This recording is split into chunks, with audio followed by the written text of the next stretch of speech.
тойргийн жалгын юм сэтгэлгээ дээр одоо үндэслэж тийм ээ зөвхөн тойрог жалга дээр одоо ингээд энэ хөрөнгө оруулалтуудыг 76 одоо жалга тойрогт ингээд хуваарлах ийм шийдлүүд ийм одоо эрх зүйн зохицуултууд байгаад байсан учраас Монгол улс цаашдаа тогтвортой одоо хөгжиё.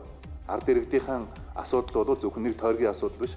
Энэ бүх монголчуудын өмнө тулгамдж байгаа энэ бүх ажилгүйдэл, ядуурал энэ бүх асуудлуудыг бол улсын хур сонгогдсон 76 гишүүн хүн нэг одоо тойргийн гишүүний одоо сэтгэлгээр ажиллах энэ болцоог бид нар олох хэрэгтэй юм байна гэсэн үүднээс бол улс нэг тойрог гэсэн энэ тогтолцоо Монгол улсад хэрэгтэй юм байна гэдэг дээр ажлын хэсэг үндсэндээ одоо яаж байгаа саналаа эцэлж байна. Ингээ удахгүй засгийн газар дөргөн барина. Тал тийшээгээ ингээд төсөв хөрөнгө ирээдүйн хөгжилтэй холбоотой асуудлыг татдаг энэ одоо хуваагдлыг Монгол улс нэгдмэл улс тийм учраас үл энийг багасгах ёстой гэдэг энэ саналууд их гарсан учраас энэ төсөл орж ирж байгаа гэж би бол ойлгож байгаа. Намрын чуулганы ихэнд л баталж авахгүй л эх жил 6 сараас доошгүй хугацааны өмнө сонгуулийн хувьд батлагдсан байх ёстой.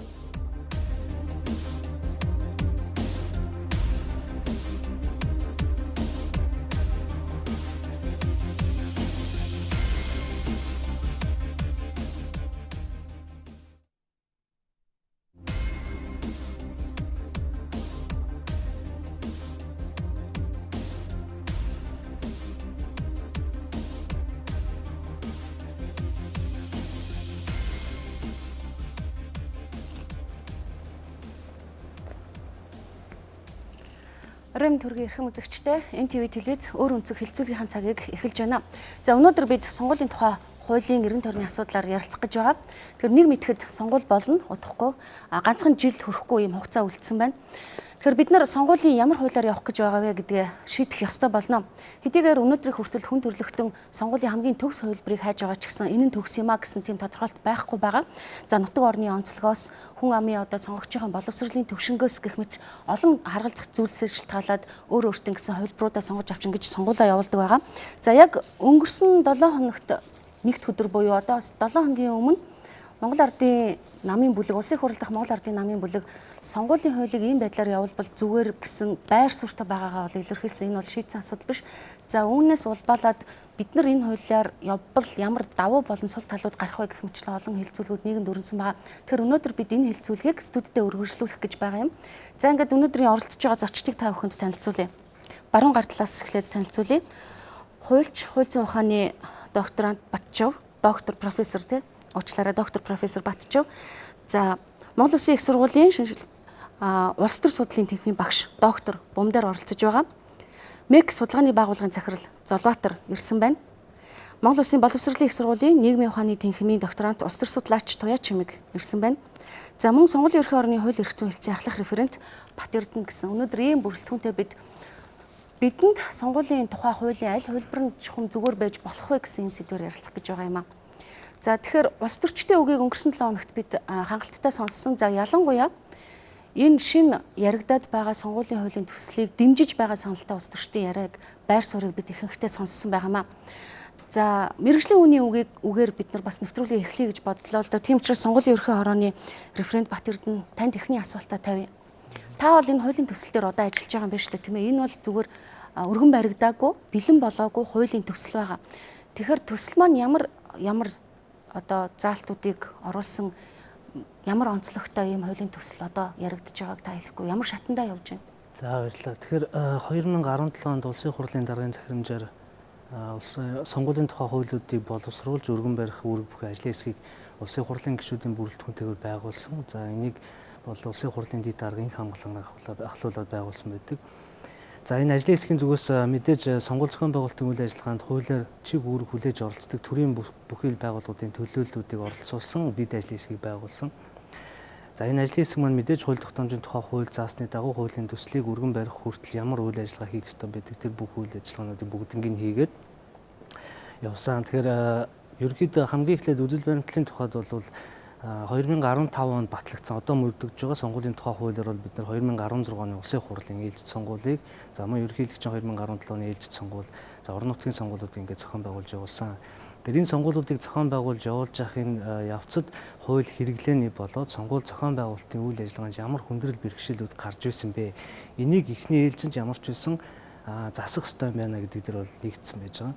Тэгэхээр зэрэг 3 тусдаа харилцааг нэг хуулиар зохицуулахаар зэрэг энийг хууль хэрэглээний хувьд нэг мөр зөв ойлгож хэрэглэх талаасаа ч гэдэг юм уу. Замун дээрээс нь хуулийн өөрийнх нь зохицуулагдаагүй харилцаа олон байсан. За зохицуулсан боловч хуулийн зүйл заалтууд хоорондоо давхардсан нэг мөр ойлгож хэрэглэхэд хүндрэлтэй юм олон зохицуултууд байсан. Энэ бол сонгууль зохион байгуулах үйл ажиллагааны сонгууль зохион байгуулж байгаа сонгуулийн байгууллагууд, ажиглагчид, олон улсын байгууллагуудаас гэдэг нь олон байгууллагуудаас одоо саналууд гарч ирсэн. За энийг үндэслэж ерөөсөө энэ 3 тусдаа хуулиар 3 тусдаа энэ сонгуулийн харилцаа маань өөрөө зохицуулах хэрэгтэй байна гэдэг дээр бол нэгдээд 3 тусдаа сонгуулийн хуулийг бол боловсруулж хийсэн байж байгаа. За өнөөдрийн хувьд бол бид улсын хурлын сонгуулийн тухай хуулийг голчилж ярих юм байна. Тэгэхээр яг 2012 онд Монгол улс 2011 онд батлагдсан улсын хурлын сонгуулийн тухай хуулиар анх удаага хосолсон тогтолцоогоор улсын хурлын сонгуульд анх удаага зохион байгуулж явуулсан. За үүний дараагаар Монгол улсын үндсэн хуулийн цэцээс дүгнэлт гараад за энэ сонгуулийн пропорционал тогтолцоо буюу одоо хувь тэнцвүүлэхийн байдлаар санал өгөх нь бол үндсэн хууль зөрчиж байна гэсэн дүгнэлт гарсан байж байгаа. Тэгээд 2016 онд сонгуулийн хуульд манаас холбогдох өөрчлөлтүүд орсон. За ингээд Монгол улсын хувьд бол бидний хувьд бол зөвхөн мажоритар тогтолцооны хувьд ямар хувилбар нь илүү одоо Монгол улсад одоо тохиромжтой байх юм бэ гэдгийг бол санал болгох. За тэрийг бас хувилбаруудыг бэлтгэх ийм үүрэг хүлээсэн байж байгаа. Тэгэхээр бид нар 92 оны одоо үндсэн хуулиас ах トゥ үндсэн хуулиас хойш нийтдээ 8 удаа их хурлын сонгуул байх тийм ээ 7 удаа тий сонгуул одоо явуулсан байна. Тэгээд энэ хугацаанд зүгээр манай судлаач нар надад хэлж өгөөч энэ сонгуулиудаас энэ хугацаанд хэд удаа сонгуулийнхаа хуулийг өөрчилсөн. Аль нь илүүтэй манай Монголын онцлог тийм тохирсон хувилбар байсан гэж ер нь үздэг бай. Бомдар судлаач. За тэгэхээр манайх нийтдээ бол өнөөдөр бол улсын хурлын бол ерөнхийлөгчийн сонгуулийг бол 7 удаа зохион байгуулсан байна. Тэгэхээр бид нар бол саяны дурдсанаар 2012 онд одоо хослолмол системээр явсан. Түүнээс бус тохиолдолд томсгсон болон жижигрүүлсэн мажоритар системээр бол бид нар хийсэн байгаа. За тэгэхээр ер нь сонгуул өөрөө ямар одоо үүрэгтэй, сонгуул өөрөө одоо хэн зориулагдсан, энийг яах гэж хийдин гэдгийг нэгдүгээр бид нар тавих хэрэгтэй байдаг. Үүний дараа сонгуул маань өөрөө ямар хэлбэрээр явагдах вэ? Яавал одоо биднэрт тийм ээ өнөөдрийн ардсан засаглалыг үр дүнтэй хэрэгжүүлэх боломж байна гэдэг асуудлыг бол ярих хэрэгтэй байдаг л да. Гэтэл бид нар бол яаж яах юм бол 4 жил тутам сонгуул болох төхөөр өөрчлөлт хийж байдаг. За одоо биднэрт аль нь илүү тохиромжтой байна? Аль нь яаж одоо сонгуулийн тойргоо хуваах юм бол хэн гарах одоо магадлал өндөртэй байна гэдэг ч юм уу. Энэ тал руу хит яваад эхэлдэг. Сая хүртэл дурдж байна л да. Тэр хослолмол систем өөрөө үндсэн хуулийн цэцээр унссан. Энэ бол одоо нөгөө нэг шууд сонгох те саналаа одоо нууц зарвах гэдэг ч юм уу. Энэ одоо үндсэн зарчмуудыг бол зөрчсөн гэж үзэж байгаа те үндсэн хууль. Гэтэл өөрөө яг үндэ бол энэ зөрчигдөөгүй зүйл явж байгаа. Ягаад гэвэл намыг тэнд сонгож дуулна гэдэг маань бол шууд саналаа өгсөн асуудал явагдаж байдаг. Тэгэхээр зэрэг бид нар эхлээд хаашаа арах хэрэгтэй гэх юм бол сонгуул өөрөө яах гэж хийгээд байгаа гэдэг зүйлээ эхлээд тойрж арах хэрэгтэй. Тийм ээ? Сонгуул хинт хэрэгтэй. Сонгуул улс төрчд биш. Сонгуул ард түмэнд хэрэгтэй. Сонгуул өөрөө төрийг эмхлэн байгуулдаг зүйл, хариуцлага тооцдог систем байдаг. Тэгэхээр биднэрт одоо тийм үндсэн хууль дээр мажоритар байна гэдэг зүйлийг тулахаасаа илүүтэйгээр сонгуул өөрөө юунд хөтлөх гэдэг юм бэ гэдэг асуудлаа нэг номер тавих хэрэгтэй бол гэсэн. Тэгэхээр энэ дээр бид нар маш их анхаарах хэрэгтэй. Үргэлж 4 жил тутам солино гэдэг маань сонгуульд нэгдүгээрт иргэд өөрөө дасахгүй байна. Сонгуулийн соёл сурахгүй байна. Сонгуул төхөөр одоо хууль өөрчлөгддөг гэдэг энэ одоо залхсан сэтгэлгээг нийгэм бий болгож байна. Ингээд өөр үр дүнгүй байдлаар авчиж байна гэж харах хэрэгтэй. 4 жил тутам сонгуулийн хуулийг өөрчлөөд байгаа нь ямар шалтгаантай вэ гэдэг дээр яг биднэрт сонгогч нарт хардлага байдаг те. Тэгээ эдгээр яг тухайн үеийн эрх баригчид өөрсдийнхөө зөвхөн тухайн нөхцөлд аль хувилбар нь илүү ашигтай байж болох вэ гэдгийг ирж хайж байгаа юм а гэж ингэж бид нар харддаг. Сая ярилцлагын дундуур Эрдэнэжим бидэнтэй нэгдлээ. За Монгол Ардын Хувьсгалт намын ерөнхий нарийн бичгийн дараа тэгэхээр улс төрч хүнийхэн хувьд би танаас асууя. Энэ 4 жил тутам ингэж сонгуулийн хуулийг өөрчлөөд байгаа нь зөв сонгогчийн энэ хардлагатай хэр дүүцэж очих вэ? Бодитол гэсэн үг шүү дээ. Бид нар бол хулгай хийсэн хүмүүсийг харж агаад энэ хулгайч байхаа гэл ингээд хэлдэг шүү дээ. Тэгээд энэ бол улаан цагаан л одоо тийм байдлын бол жишээ. Ягаад гэвэл яг 4 жилд ирэх барьсан ч юм уу тэр хүмүүс бол өөрсөндөө итгэхгүй байна л гэсэн үг. Итгэхгүй байгаа учраас одоо тухайн үеийнхээ одоо өөрснийхөө бүлэг фракцийг яаж ахиж яллуулах уу те бусад одоо өрсөлдөж байгаа хүмүүсийг яаж одоо өрсөлдөх тийм одоо жагсаалтнаас хасах уу гэдэг одоо үндсэн дээрээс л ингэж хийж байгаа. Өөрөөр бол тийм бодиттойгоор сонгуулийн системийг өөрчлөөд ах тийм одоо бодиттой шалтгаан бол гарч ирээгүй шүү дээ. Ард түмэн бол тэгэж эсэргүүцээд тийм үү эрдэмтэд айх тэр эсрэг санал өгөөд л ингээл тэмцээд исэн бол ерөөсөө Монгол нэгч тохиолдог байхгүй. Тэр энэ бол дандаа эрх баригч намынхан санаачлагаар л хийдэг. Тэгээ хэзээ ч одоо цөөнхийн саналаар ард түмний шахалтаар өөрчилж байгаа нэгч тохиолдол одоо Монгол улсад байхгүй байна. Тэр энэ бол одоо бодиттой л хардлага гэж хэлж байна. Энэ дээр нэмэт хэлэхэд бол 96 оны сонгууль дээр Монгол ардын тухай Монгол ардын хувьсгалт намаас арчилсан нам руу савсан шүү дээ. 96 оны сонгуулиар. Яг одоо тэрний нөгөө тал руугаа дахиад давтагдах үйл гэсэн л айдас байгаа юм л та. Одоо 2000 дараа 20 оны сонгууль дээр бол арчилсан нам ч юм уу эсвэл өөр хэн нэгэн лөө Монгол ардын намаас савчих үе гэсэн. Тэгээ жижиг мажоритар байхад тэр савх боломж бас тодорхой хэмжээнд байгаа нь бол байгаа юм л та. Тэгэхээр Золиотор судлаач танаас илүүтэй 3 дахь хүчний зүгээс юм уу? За өөр судлаачдын зүгээс энэ эрх баригчид өөрсдийнхөө одоо нөхцөл байдлаас айсан учраас ийм хууль оруулж ирж байна гэж дүгнэж байгаа шүү дээ. Нөхцөл байдал яг ямар байгаа гэдгийг судалгаад хэлэх хэрэгтэй тийм ээ. Та хамгийн сүүлд ямар судалгаа хийсэн? Судалгаа нэгдүгээр бид одоо улс төрийн барометр гэвэл 14 оны намраас хойш сар болгон хийж байгаа. Улаанбаатар хотын иргэдийн дунд. Тэгээд нэлээд их мэдээлэл цуглараад байж байна л да. Энд ч одоо 5 жил, бараг 5 жил одоо болж байна. Тэр мэдээлэл дээр ингээд дүн шинжилгээгээд харахад бол 16 оны сонгуулийн дараа бол иргэдэд бол маш их хүлээлт байсан. За одоо парламентод одоо энэ хуралд нөхдүүд маргахгүй ямар ч байсан энэ Монгол ардын нам нь ялчлаа. Одоо асуудыг ингээд шийдээд эхлэх байхаа гэдэг. Тухайн үед бол яг эдийн засгийн хямрал бол дөнгөж эхэлж ийсэн. Нэлээд хүч авсан байсан үе л дээ. Тэгэхээр энэ асуудлууд бүгдээрээ шийдэгдэх байх.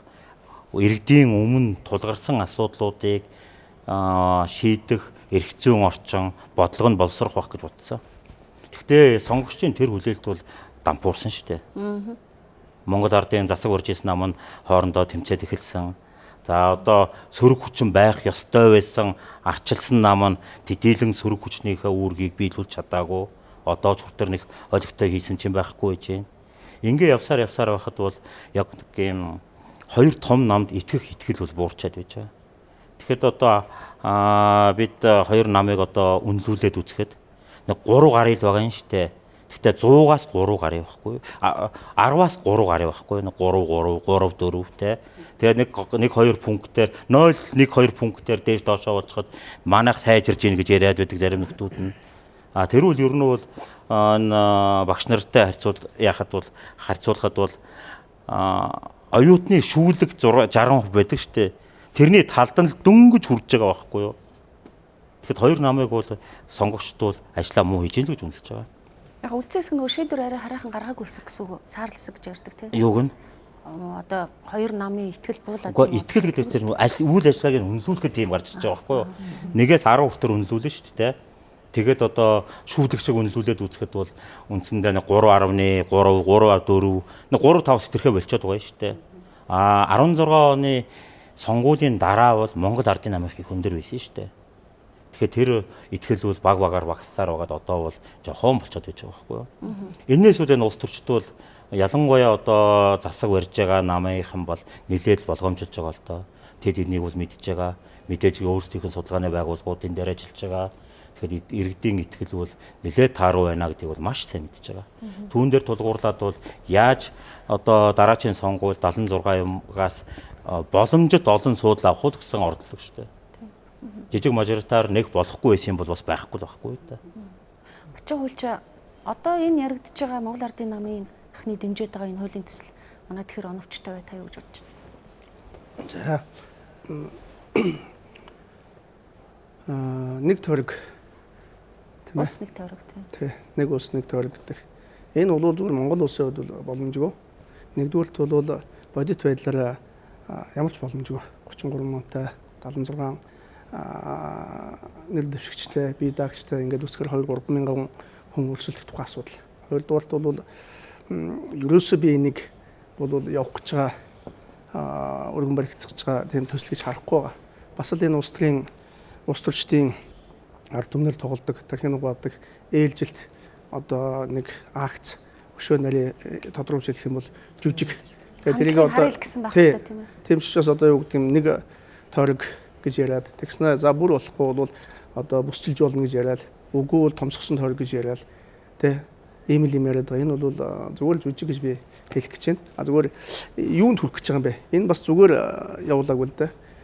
Нөгөө томсгосон тойрог нөгөө аймагтай тийшэл оруулах гэж байгаа байхгүй. Тэгээд хуучин тэндээс нь болилцсон учраас буцаад ийшээ болё гэхээр боломжгүй учраас өнөөдөр ийм л зүйл хийж байна. За яагаад чи ийм ихтгэлтэй өнөөдөр хууль тогтоогчдыг юм уу эсвэл эрх баригч намуудыг явуулж байгаа үйл ажиллагааг ийм зоригтойгоо шүүмжилж байгаа юм байна.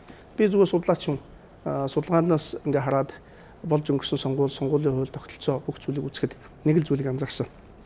Ард түмний хувьд бол сонгогчдын хувьд бол ерөөсөө ямар тогтолцоогоор явуулах нь огт хамаагүй. Түрүүнд манай оролцогчд бас хэлж илээ. Ерөөсөө ард түмэн буюу судлаачид хэн нэгэн хүн энэ тогтолцоо чинь болохоо байлаа гэж ерөөсөө яриаггүй. Төрийн байгууллагын хувьд, олон улсын байгууллагын хувьд, шинжээчдийн хувьд танай сонгуул ийм зүйл дээр алдаад энэ тогтолцоогоо өөрчлөх ёстой гэж ерөөсөө санал тавьгүй. Бас манай оролцогч Эрдэнэжин даргын бас хэлдгээр ерөөсөө улс төрчид л өөрсдийнхөө аль илүү олон санал авах уу, бүлэг фракцаа гаргах тухай энэ л асуудал. За үүнийг тодруулж харъя. Эхлээд 92 онд томсгосон тойрогоор явсан. За тэгээд одоо жагсаалтаар бишээ томсгосон тойрогоор гарахад бас хүндрэлтэй болсон асуудлууд их хурлын дарга байсан хүмүүс дөнгөж нэг 10 хэдхэн хүний саналаар чүүтэй чатаа дөрвөр чинь гарчаад байна шүү дээ. За энэ юусоо болохоо байлаа гингүүтээ жижиг тойрог болгоцсон. Жижигээр явангууд 96 онд нөгөө талаас авсан. 2000 онд ман руугаа ахаад буцаас авцсан. За энэ юусоо асуудалтай боллоо гэж хэлэнгүүтээ ахаад яасан. Томсгосон тойрог болгосон. Томсгосон тойрогоор ороо явсан. Тэгсэн чинь мөн л бас өмнөх асуудал яригдсан. Ингээд эхлэнгүүт нь бас сэтгэхэд холимог буюу профессионал тогтолцоо гаргаж ирсэн. Өнөөдөр үндсэн зөвлөсөн зөвчөөг асуудал энд бол яригдах асуудал биш. Тухайн үед болж яана л гэж хэлсэн шүү дээ. Тэгээд тийшээ жагсаалтаар яасан. Бас л нөгөө эрх барьж байгаа намууд, улс төрийн намуудын одоо нөлөө бүхий улсууд юм уу эсвэл тэр улсууд шургуулсан. Би тэгж хэлмээр байна. Жагсаалтаа шургуулсан. Тэгээд шургуулчингуудаа дахиад шургуулах гэж бас боломжгүй байхгүй. Тэг чи бас улсууд шүү дээ. Гишүүд шүү дээ. Хүмүүс нөгөө өрсөлдөгчд намаасаа шүү, ард түмэн биш, намаасаа. Өө чамайг дахиж сонгохгүй. Өө чи тойрогт явсан сайд болоод жагсаалтанд орсон сайд болохгүй яасан бэ? Ийм л юм бас. Тэгээ яасан? Жагсаалтанд орсон улсууд бүгдөө сайд болсон. Ийм л зүйл байсан. Ингээд эхлэнгүүд за эдгээр намынхан намайг буюу бидний гарахгүй юм байна.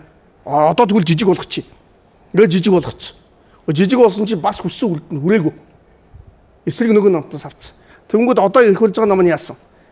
Бас айсан. Боломжгүй болсон. Нэгдүгээр намын дотоод зөвчлөл, хоёрдугаар ард түмний одоо энэ хоёр намын явуулж байгаа үйл ажиллагааг эсэргүүцэж эхэлсэн. Энэ сүүлийн хоёр сонгуулиар одоо миний ярих гэж байгаа зүйл нотлогдно гэж үзэж байна. 2018 оны сонгуул нөхөн сонгуул явуулаагүй шүү дээ. 2019 оны сонгуул явуулаагүй шүү дээ. Гэхдээ энэ явуулах ёстой асуудал шүү дээ. Хуулиараа. Гэхдээ энийг явуулахгүй байна гэж айж шүү дээ. Гарахгүй гэдгийг мэдэж байхгүй. Боломжгүй гэдэг мэд. Тэгэхээр ингээд эндээс юу хэлэх гээд нэхэр ерөөсөө өөрсөддөө тааруулаад энэ сонгуулийн тогтолцоог өөрсдөд яваад байгаа. Өнөөдөр яригдж байгаа асуудал яг л ишлэх нөгөө 2008, 12, 16 одоо 19 онд 20 оныхоо засах гэж л байна шүү дээ. Тэгэхээр энэ ерөөсөө болохгүй байгаа асуудал биш, тогтолцоондоо байгаа асуудал биш. Хууль санаачлах хэрэгтэй тэр улсуудад л байгаа асуудал. Би тэгж харж байна. Энэ хуулийн энэ одоо яригдаад байгаа төслийг дэмжигчид байр суурь илэрхийлэхдээ за жишээлбэл засгийн газрын хэрэглэх газрын дараа оюун эрдэнэ хэлэхдээ улс нэг тойрог болчих юм бол энэ мөнгөөр гарч ирдэг гişүүд байхгүй болно гэж хэлнэлээ. Энэ үнэн нь жишээлбэл тоёч юм. Би жишээлбэл би яг сонгуулийн тогтолцоороо илүү анхаарах гэж байна л да. Сонгуулийн хуулийг өөрчлөхөөр сонгуулийн хуульд юу вэ гэхээр сонгуул авахтай холбоотой авсан санал дээр тулгуурлаад парламентд судал хуваарлахтай холбоотой бүх үйл ажиллагаа хуульчилсан сонгуулийн систем нь сонгуулийн тухай хуулийн гол цөм нь. Тэгээд сонгуулийн системийг өөрчлөөд байгаа нөгөө талдаа жишээлбэл 2003 онд хийсэн судлаач Даймонд Гүнтер нарын судалгааны үр дүнд сонгуулийн тогтолцоог яаж өөрчилж байгаагаас тухайн улс төрийн намын төлөвшөрлөлийг 6 ангилж байна. За нэгдүгээр сонгуулийн ямар систем сонгож байгаагаас хамаарат нэг бол элитийн нам төлөвшөж болно, нэг бол массын нам төлөвшөж болно. Массын гэдэг нь бодлого тодорхойлдог, бодлого хэрэгжүүлдэг намын лидер гэхээс илүүтэй намд мөнгө өгөөд нэр дэвшиж болдог ямар ч хамаагүй олонхын юм бүрдүүлбэр нам байж болох юм. Тийм хоёр нам. Нөгөө хоёр дахь чигүүрт нь ямар сонгуулийн тогтолцоо сонгосноос хамаарат үзэл баримтлалаа хүчтэй хадгалдаг, тэргээ хэрэгжүүлэхийн төлөө явдаг ийм төлөвшсөн нам. Эсвэл нөгөө талд нь зөвхөн манай намыг дэмжигсдийг бүхэлд нь дэмжинэ гэдэг ийм нам ямар ч үзэл баримтлахгүй тухайн үед сонгогчдоо санал авахын тулд юу ч хамаагүй амлаж болдог үзэл баримтлаас ухардаг, тэс хөндлөө юм ярьдаг, өрсөлдөгчтэйгээ адилхан үзэл баримтлалын амлалтууд хийдэг ийм бас нэг юм англиар гараад ирж болно гэж. А нөгөө гурав дахь нь бол сонгуулийн ямар системийг улс төрийн намаас сонгосноос хамаарат үзэл бод нийгмийн олон ялгарл, ялгаатай дуу хоолой, олон ургалж байдлыг хангадаг юм намууд. Эсвэл нөгөө талдаа зөвхөн намынхаа ноёрхлыг тогтоон барьж удаан хугацаанд хадгалахыг эрмэлздэг ийм популист намууд төлөвшөж магадгүй. Тэгэхээр манай улс бас улс төрийн намын төлөвшлийн яг энэ цэг дээр ямар сонгуулийн систем сонгож байгаагаасаа намууд өөрснөө төлөвшлийнхаа аль хэлбэрт орох вэ гэдэг чинь тодорхойлогдох юм байна гэж харж байна. Тэгвэл ерөн сонгуулийн систем улс төрийн намын төлөвшил яаж нөлөөлдөг юм бэ гэж харахаар 2008 онд судлаач Гроссбергийн хийсэн судалгаагаар ерөн сонгуулийн систем нэгдүгээрт улс төрийн зан үйлийг тодорхойлдог. Political behavior гэж. Улс төрд хоорондоо бие биенийг сонсох юм уу, эвсэх юм уу, бодлогоо хэрэгжүүлэх юм уу гэдэг дээр ямар зан үйл төлөвшвэ гэдэг тодорхойлдог сонгуулийн систем маань өөрөө. Хоёрдугаарт нь сонгуулийн систем Америкийн жишээ байж гэн, сүүл Хонконгийн сонгуул байж гэн, Бельгийн 3 дахь ертөнцийн орнуудын сонгуулийн үйл явц байж гэн. Сонгуулийн ямар систем сонгосноос хамаарат иргэдийн улс төрд тандах сонгуульд санал өгөх рейтингэд өөрчлөлт орж байдаг гэж. Тэгэхээр өчигдөр өнгөрсөн сонгуулийн жишээн дээр цагаан сонголт гэдэг нэг юм хөдөлгөөн явчлаа шүү дээ. Хөдөлгөөн юм уу? Сонгуульд санал өгсөн ирнэ хэнийг ч дэмжээгүй. Энэ нь хуучны тодорхойлолтоор бол хөвдөг сонгогчд байхгүй юу? Хинд өхөө мэдгүй явж байгаа л сонгуульд дуусгаад миний дэвших хүн алгаа, чадaltaй хүн алгаа, дажгүй улс төрийн бодлого алгаа гэдэг хүмүүсийн тоо ихсэж чинь гэсэн. Энэ зөвхөн манад байгаа үзэгдэл биш дэлхийн нийтээр улс төрөөс хүнийсэх буюу сонгуульд санал өгөхгүй байгаа иргэдийн тоо ихсэх хандлага ажиглагдаж байна. Тэгэхээр сонгуулийн систем нь болохгүй байгаа тохиолдолд ийм хүмүүсийн тоо ийм сонгогчдын тоо ихснэ гэсэн. Тэгэхээр өнгөрсөн сонгуул дээр цагаан сонголт хийсэн сонгогчдын тоо харж байгаа сонгуулийн системээс гадна улс төрийн намын төлөвшил, улс төрийн намд өгч байгаа иргэдийн үнэлгээ гэж бас дүгнж болох юм аа. Нөгөө тал дээр нэмээд хэлгээд ардаа. Сая ярьж байна л да. Улс төрийн намын төлөвшил гэж те. Монгол ардын намын түүхийг харъя. Арчилсан нам ч гэсэн нэлээд удаан хугацаа болчихлоо шүү дээ. Төлөвшөх хугацаа бол нэлээд болчихсон шүү дээ. Тэгэхэд одоо л төлөвш талаар яриад байна гэхээр одоо энэ хоёр намын ер нь юу байгаа юм гэдэг асуудал гарч ирж байгаа. Монгол ардын хувьсгал намын хувьд ч гэсэн Монгол ардын намын арчилсан намын 3 том нам дээр бол яг төлөвшөж байгаа юм уу эсвэл яг ийм нэг идеологийн байр суурь тодорхой өөртөө ч мэдэхгүй явж байгаа хүмүүс шүү дээ. Яг одоо барууны намдаг төвийн барууны намууд арчилсан нам өөрөө хэлээд байгаа. Ярьдаг юмнууд нь бол айгүй зүүнний юм заримдаа яриад явж идэг шүү дээ. Тэгэхээр одоо ирэх барьж байгаа нам хэрвээ одоо энэ яригдж байгаа хувилбарыг дэмжих юм бол төлөвшлийн хувьд төдийлөн өндөр оноо авахгүй л гэсэн үг тийм үү? Шууд хэлэхэд зөв үү? Төлөвшлийн хувьд өндөр оноо авна гэхээс илүү ер нь 3 дахь намыг өөрөө сонгуулийн систем дахин солигдоод байгаа нэг бас нэг шалтгаантай. Улс төрийн хүрээнд нам дотор хагарал их байгааг шууд харуулдаг. Жишээл нам дотор хагарал багтай байвал өөрийнхөө намын олон судлыг хадгаас өмнөх тогтолцоог авах хандлага ажиглагддаг. Гэтэл манайд сонгуулийн жилд энэ тогтолцоог өөрчлөх гэдэг байгаа намууд өөрөө дотор олон практиктай, олон үзэл бодлон ялгаралтай, эрх ашгаараа нэгдэхгүй, зөрчилтэй, зөвшөлтсөлд хүрэхгүй, намын лидерийн намын бодлогыг дагсан бодлогын шийдлүүд хийж чадахгүй өндөр байгааг бас шууд харуулдаг. Түрүүний асуултын хариултыг авъя. За хэн ч хариулж болно. Улс төр хэрвээ Монгол улс нэг тойрог болчих юм бол мөнгөөр гарч ирдэг шууд байхгүй болно л гэж хэлсэн шүү дээ шууд. Тэгээ мөнгөөр гарч ирнэ гэдэг ойлголт нь өөрөө юу юм? За энэ мөнгөөр гарч ирэхгүй гэж хэлж байгааг ер нь юу гэж ойлгох хэвтэй юм? Тэрийг одоо оюун эрдэнэс асуух хэрэгтэй байна. Мөнгөөр гарч ирнэ гэж юу хэлж байгаа юм те? Ер нь мөнгөөр гарч ирэх ёстой юм уу гэдэг асуудал байгаа байхгүй юу? Ер нь яг ингээд судалгааны одоо үздэг шүү дээ те. Мөнгөөр одоо санал авахад одоо хэдэн хүнд авах вэ гэл урд нь бол жишээ нь ингээд санал авахаар бол нэг 5-аас 10% нь бол яг одоо мөнгөө өгсөн хүнд нь саналаа өгнө гэж шууд одоо бэлэн. За ахаад нэг 10-15 орчим хувь нь бол мөнгийг авна. Тэгвэл хүнийг харна. Үндсэндээ бол 25% шахуу сонгогчд маань бол мөнгийг нь бол авах тийм одоо дуртай. Мөнгөтэй холбоотой хүчин зүйл явж байна тийм. Тэр нь бол одоо жижиг тойрог дээр бол жишээ нь одоо шийдвэрлэх гол нөлөөтэй. Яг гэвэл ижлэхэн одоо рейтингтэй хүмүүс байж итэл те. Эсвэл одоо надаас нэг 5 хүн одоо доогуур рейтингтэй хүн байж итэл одоо 10% рейтингийг шууд мөнгө тараагаад авчвал тэгэл тэр хүн бол ялагчл болчихж байгаа учраас энэ чинь. Гэхдээ энэ нь бол монголчууд бүгдээрээ мөнгөнд дуртай болсон энэ гэдэг ойлголт биш. Максимум одоо нэг 25 орчим хувь одоо мөнгөний хамааралтай байгаад. Тэгээ одоо энэ дээр бол чинь оюун эрдэнэтрийн тайлбар бол шал буруу гэж ингэж бодож байна. Ягаад гэвэл ямар ч одоо математикийн ч гэдэг юм уу тийм анализ байхгүй зүгээр л одоо ард түмний тархийг угаах маягаар хэлж байгаа. Энэ бол дэлхийд дээр 3 улсад л одоо байдаг систем гэдэг шүү дээ. Энэ чинь бол шилждэггүй одоо ийм одоо том нэг маржиртаар тийм Афганистанд, Ванатау, Сомали ч үлээ нэг ийм 3 улсад байгаа юм. Тэгээ хэрвээ ингээд ийм л систем сонгох байсан бол энэ Зандан шатар оюун эрдэнэ тэр ямар өгснээ ээж Америк явсан гэж асуумаар байхгүй. Стэнфорд яах гэж явсан. Тэ энэ Харвард яах гэж төгссөн тэ. Афганистан яваад сурчихгүй яасан тэ. Тэгсэн бол энэ яг тэнцээ юу болж байгааг ойлгочих хэрэгтэйсэн байхгүй. Тийм амар одоо улс төрийн намууд нь төлөвшсөн. Тэгээд манахаас айгүй тийм сайн үзүүлэлтэйгээ улсууд бол биш л тэ. Арчлал энэ төр хөгжөөл их гоё болоод байгаа улсууд биш. Бүр баг дайны байдалтай далайн дээрэмчин мэрэмчинтэй ийм л улсууд байгаа шүү дээ. Тэгэхээр одоо бол иймэрхүү систем тоглож моголж ийн гэдэг бол ардын нам бол нэгдүгээр тийм ойлгохгүй. Хоёрдугаар нь энэ бол угаасаа цэвэр мөнгөний сонгуул. Мөнгө тараахгүй бол ардын нам бол 800 мянган хүний санал авчаад тийм үү одоо чинь сайн рейтингтэйгээ хүмүүстээр авчаад тэр нь 5хан сууд болоод хувирч магадгүй байхгүй. Хамгийн одоо нэр хүндтэй байгаа бүх жидүүчт нь байхгүй болоод бүхтэй офшорчт нь эсвэл 60 тэрбумынхан гэж байгаа муусан хүмүүс нь байхгүй болоод одоо сүүлийн үе жоохон популизм хийсэн аюур сайхан ч гэдэг юм уу одоо оюун эрдэнэ хөрсөх гурав нь бол маш өндөр санал авчдаг. Тэгээд бусдандаа санал нь хамаагүй юм чинь энэ 3 гуруулахна гишүүн болцсон. Тэгвэл маш өндөр санал. Намынхаа бүх саналыг цуглуулаад 3хан судалтай. А бусд одоо чинь хүмүүс чинь бие даагч гэх юм компани захирлууд бол ингээд нэг 5 мянган хүний санал цуглуулах гишүүн болж байгаа байхгүй. Тэгэхээр энэ бол өөрөө ингээд нэг бодоход бол айгүй эрсдэлтэй. Ерөөсө хинт ч ашигтай гэж хэлэхэд бол хэцүү. Тэгээд хамгийн их хохирж байгаа хүмүүсийн ингээр арт том байхгүй даа. Сонгогчд нь бол яг түрүүний хэлдгээр 3 мянган хүний дүнд төөрөх гээд шүү дээ. Тэр энэний цаатал зүгээр ямар одоо схем явж байгаа юм гэхээр нэг хууцаар нь тараасан мөнгөө хяндаг тогтолцоо. Энийг оюун эрдэнэ төр хэлээд тах шиг. Өөрөөр хэлбэл бол хуучин нэг хуудсан дээр ингээд хүмүүс саналаа дугуулахад дээр нь дугуулж байгаа дунд нь доор нь хахад бол нэг хамаагүй шүү дээ. Нэг хуудсан дээрээс хүн саналыг дугуулчих байхгүй.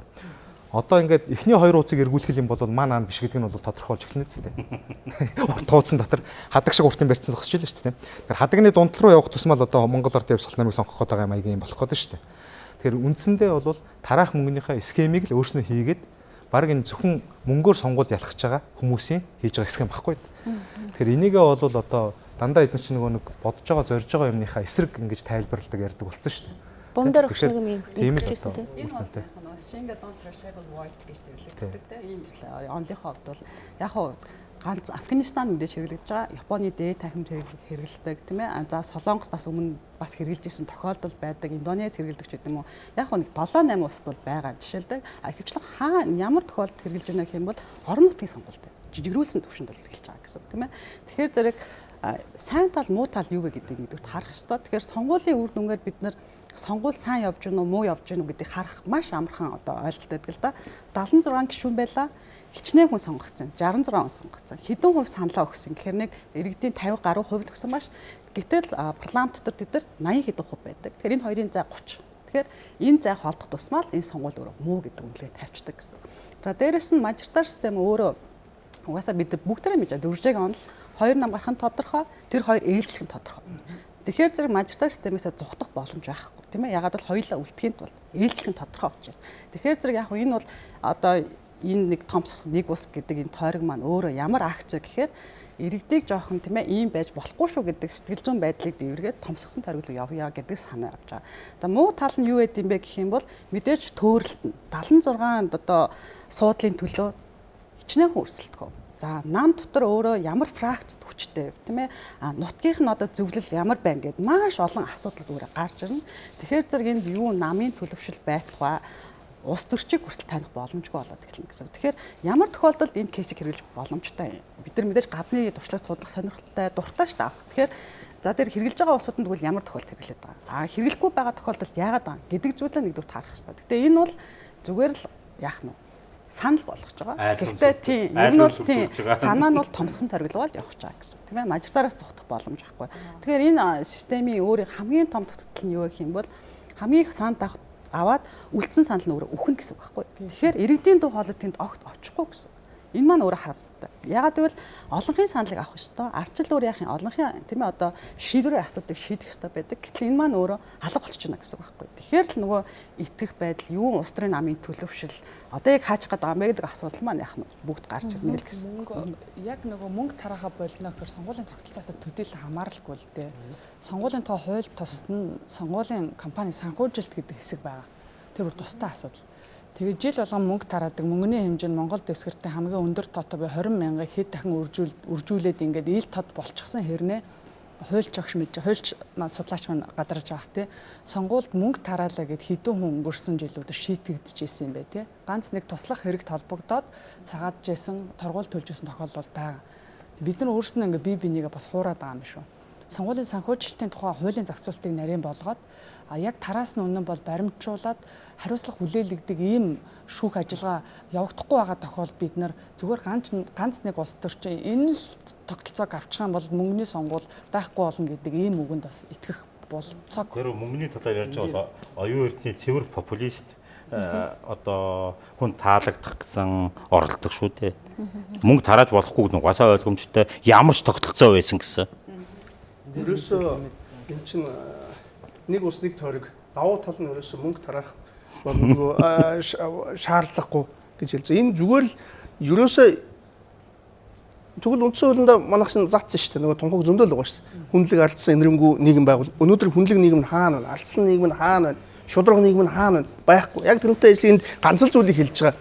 Том болсон учраас том бодлогын төлөө явна. Жижиг тойрогод хуваах боломжгүй болдог тийм л үгүй. Тэгэхээр энэ хэлж байгаа үг нь миний түрүүчийн хэлдэг шиг үндсэн хуулийн заагдсан зорилгодоо хүрэхгүй, биелэгдэхгүй тэр тунхагтай л нэгжилж бол ерөөсөө сайн тал гэж энд ойлголт байхгүй. За муу тал нь юу вэ? За үнэхээр ийм энэ тойрогод муу тал нь бол зөндөл биш. Нөгөө ард түмэн дээр очтгүй, тойрог дээр очтгүй. Тэг чи төлөөллийн байгууллага юм байна үстэй. Төлөөлөгчтэйгээ уулзах хэрэгтэй байгаа үстэй. Тухайн орон нутгийн бас асуудлыг шийдэх ёстой шүү. Тэ? Ингээд үзэхээр муу тал бол угаасаа байгаа. Цааталт нь дахиад хэлэхэд энэ ерөөсөө л улс төрийн акц нөгөө л ард түмнийг тэнэг гэж боддог, өөрсдөө зориулаад сонгуулийн хуулиа өөрчилдөг, өөрсдөө дахин гардаг. Эннийхээ төлөө хийж байгаа зүгээр л акц. Хизээч юм бол би болохгүй гэж би бодож байгаа. Баг над дээр чинь хэлэх гээд байгааг байх шиг байна тийм. Эндээс хэлсэн дээр яг зөв сонгуулийн тогтолцооны хувьдээс илүүтэйгээр сонгуулийн ерөнхий орны хувьд ямар байр суурьтай энэ ажил дээр оролцдог юм бэ гэдгийг бас илүү тодруулжлах зүйтэй байна. Тэр сонгуул зохион байгуулж байгаа байгууллагын хувьд яавал энэ сонгуулийг ил тод нээлттэй явуулах хэрэгтэй юм бэ? Ялангуяа улс төрийн намын санхүүжилттэй холбоотой хэсэг дээр нь яаж ил тод байх хэрэгтэй юм бэ гэдэг дээр маш их саналуудыг өгч ажиллаж байгаа. Тэгээ энэ ч бас эхнээс нь хуулийн төслүүдээр тусгагдаж явж байна. Тухайлх юм бол улс төрийн намууд сонгуулийн үйл ажиллагаанд зарцуулсан зардал нь хичнээн төгрөг болдго юм бэ гэдгийг яг одоо мөрдөж байгаа сонгуулийн тухай хуульд бол яг сонгуул дууснаас хойш 45 хоногийн дотор гаргаж өгнө. Аудитын байгууллага 90 хоногийн дараа тэрийг нийтлэнэ гэсэн ийм л зохицуулт байгаа байхгүй. Энийг яаж илүү нарийн зохицуулттай сайжруулах хэрэгтэй юм бэ гэдэг дээр манайхаас илүү санал өгсөн. Тухайлх юм бол одоо юу гэдэг улс төрийн намд аж ахуйн нэгж байгууллагуудаас одоо хандив өгч болно. Гэтэл тэр байгууллага нь хандив өгсөнгүйгээ жишээ нь өөрийнхөө байгууллагын татварт тусгад юм уу юу гэдэг нь бол эргэлзээтэй. Тэр бол бас тусгадаггүй. Тэрийг яг хяндаг газарч бас байхгүй. Тэр яг энэ хуулийн төсөл дээр нэг юм заалт оруулсан. Хэрвээ аж ахуйн нэгж байгууллагаас нэр дэвшигч юм уу нам эсвэл хандив өгөх юм бол заавал тайландаа тусах ёстой. Авсан гэдгээ нэр дэвшигч болон нам нь зардлынхаа тайлан дээр тусгаж өгөх ёстой. За тэрийг аудитын байгууллага хянж үзээд тэрийг татврын байгууллагт бас өгөх ёстой. Ингээд давхар хяналж явах ёстой. За хоёрдугаарт нь одоо өвчин төгөлдөр мөрдөж байгаа хуулиар бол зөвхөн санал хураалт дууснаас 45 хоногийн дараа өөрөлдөх юм бол сонгуул аль дуусаад үр дүн өгөөд хүмүүс юу гэдгийг тэр сонгуулийн талаар ярихаа болсон үед нь тайлангаа өгч байгаа байхгүй. Тэр энийг шинэ Европын айлгой хамтын ажиллагааны хүрээлэнгээс урд өмнөх сонгуулиудыг ажигласан тайлан дээрээ бас дурдсан байдаг л да. Энэ өөрөлдөх юм бол энэ хүн сонгуульж ямар мөнгөөр зарцуулж сонгуульд оролцоод байгаа юм бэ? Хинээс ямар хандив дэмжлэг аваад энэ сонгуулийн одоо санхүүжилтөд босгож явсан бэ гэдгийг сонгуульт хийхээ өмнө бас харах хэрэгтэй байна гэдэг ийм зохицуулт нь байх хэрэгтэй гэдэг. Тэгэхээр сонгуулийн ерөнхий орноос яг энэ ажлын хэсгээс оруулсан нэг санал бол мэдээж санал хураалт болохоос 3 хоногийн өмнө нийт сонгуулийнхаа сурчлагын явцад зарцуулсан зардлын явцын тайлан болон тэр хугацаанд авсан хандивлагчдын мэдээллийг аудитын байгууллагад өгөх ёстой. Авсан аудитын байгууллага нь аваад дарчихгүй тэрийг ил тод нийтэд мэдээлэх ёстой. Мэдээж тэр хандив авсан мэдээлж байгаа нэр дэвшигч бол нам авшилч гэсэн энийг бас ил тод мэдээлж явах ёстой гэдэг юм уу ийм зэрэг зохицуултууд. За мөн уучлаарай 3 хоног гэхээр нөгөө дараа нь сонгогч нь тэр мэдээлэлээр суурилж ямарваа нэгэн үйлдэл хийж амжих уу? Тий. За тэгвэл тэр одоо зүгээр ер нь энэ огт байгаагүй зохицуулт. Ямар нэгэн байдлаар энийг үүсгэх юм бол байхгүй жоохон нэмж болно. Тэрэнд бол санал шүү дээ. Яг ингээд айгүй тийм хатуу зохицуултаа ингээд бид нар яг яах гээд байгаагаа ингээд ойлгох зүгээр нэг тийм нэг одоо нярав нэгтлэнгийн тайлан нэхэд байгаа байхгүй. А гэхдээ жинхэнэ одоо чинь улс төрд явж байгаа санхүүжилт бол хоёр янз байгаа шүү дээ. Намаараа дамжаад албан ёсоор гаргаж байгаа нэг тайлан, эсвэл хувь нэр дэвшигч юм уу, эсвэл тэднийх нь хамааралтай хүмүүсээр хэвлэл мэдээлэл юм уу, эсвэл тэр ерөөсө хаанч тайлан дээр бол ордоггүй тий. Тэгэж анализ хийж чинь сонгуулийн ерөнхий хороо за энэ нам бол тайлан энэ байна. А тэгвэл бодиттой зарцуулт нь энэ байна гэж ингэж гаргаж ирдэг ийм аудит Монголд ерөөсө байхгүй байхгүй. А тэгвэл хоёрдугаарт нь шүү дээ. Монгол улсын чинь одоо юу гэдэг юм хандив цуглах боломж. Тэгээ яг бол хоёрхан намаа ингээд тогтцсон тий. Топ 100 компани нийт зах зээлийнхээ 90% нь барьж гин гэж. Тэр топ 100 компани гэдэг нь юу? Ихэнх нь тал нь баг төрийн эмчт компани. Үлдсэн тал нь дандаа тусгай зөвшөөрөлттэй компани байхгүй юу?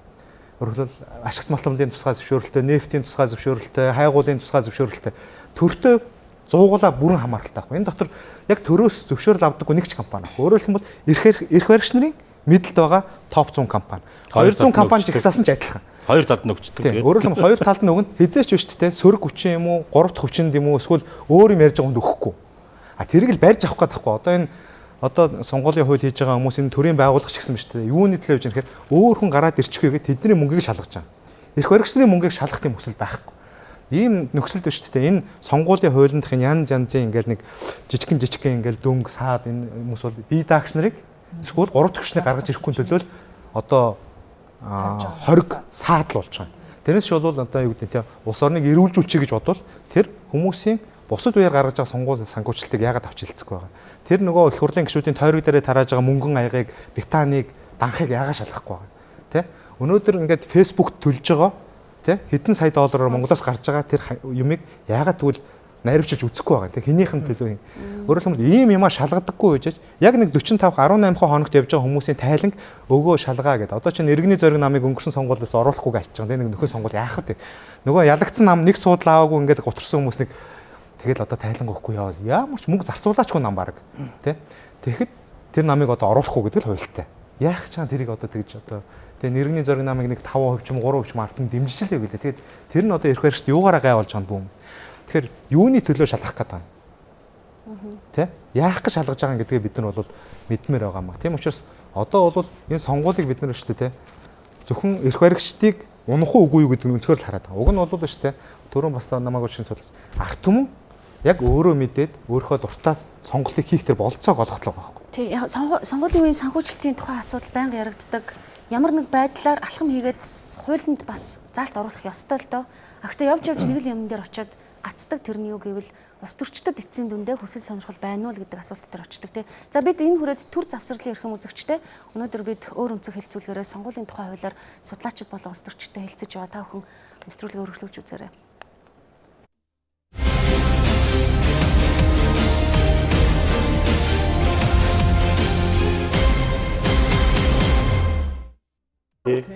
За NTV-гийн өөр өнцөг нэвтрүүлэгт иргэд тавтам орол үзэгчтэй. Тэгэхээр дөнгөж сая суугаас болсон үзэгчтэй зориулаад зочдоо дахиад танилцуулъя. Өнөөдөр бид сонгуулийн тухай хуулийг тойрсон асуудлаар ярьж байгаа. Яг 7 хоногийн өмнө эрх баригч намаас сонгуулийн тухай хуулийг шинжилгээр завдаж байгаа. За энэ хуулийн төслөөр бол Монгол улсыг нэг тойрог гэж үзнэ гэсэн энэ хөлбөрийг танилцуулсан. За танилцуулаад барахгүй энэ талаар одоо дэмжиж байгаа ийм нэлээх байр суурь нийгэмд хэлцэгдсэн. Тэгэхээр бид өнөөдөр 3 дахь хүчний төлөөлөлтөй, за улс төрийн шинжилгээ ухааны төлөөлөлтөй судлаачдтай ингээд ярилцаж байгаа. Энэ өнөөдрийн нөхцөл байдалд Монголд аль тогтолцоон зүгээр юм бэ гэсэн энэ асуудалд түлхүүр чиглэж ярилцаж байна. За ингээд миний баруун гар талаас та бүхэнд танилцуулъя. Нийслэлийн Монгол ардын хувьсгалт намын дарга Эрдэнэжамин ирсэн байгаа. За хууль зүйн ухааны доктор профессор Хуульч Бачив ирсэн байна. За мөн Монгол Улсын их сургуулийн улс төр судлалын тэнхимийн багш доктор Бумдавар ирсэн байгаа. МЭК судалгааны байгууллагын захирал судлаач Золбаатар, Монгол Улсын боловсролын их сургуулийн нийгмийн ухааны тэнхимийн докторант улс төр судлаач Туяа Чимэг, за мөн сонгуулийн ерхий орны хууль эрх зүйн хэлтсийн ахлах референт Бат Эрдэнэ гэсэн ийм бүрэлдэхүүнтэйгээр бид нар ярилцж байгаамаа.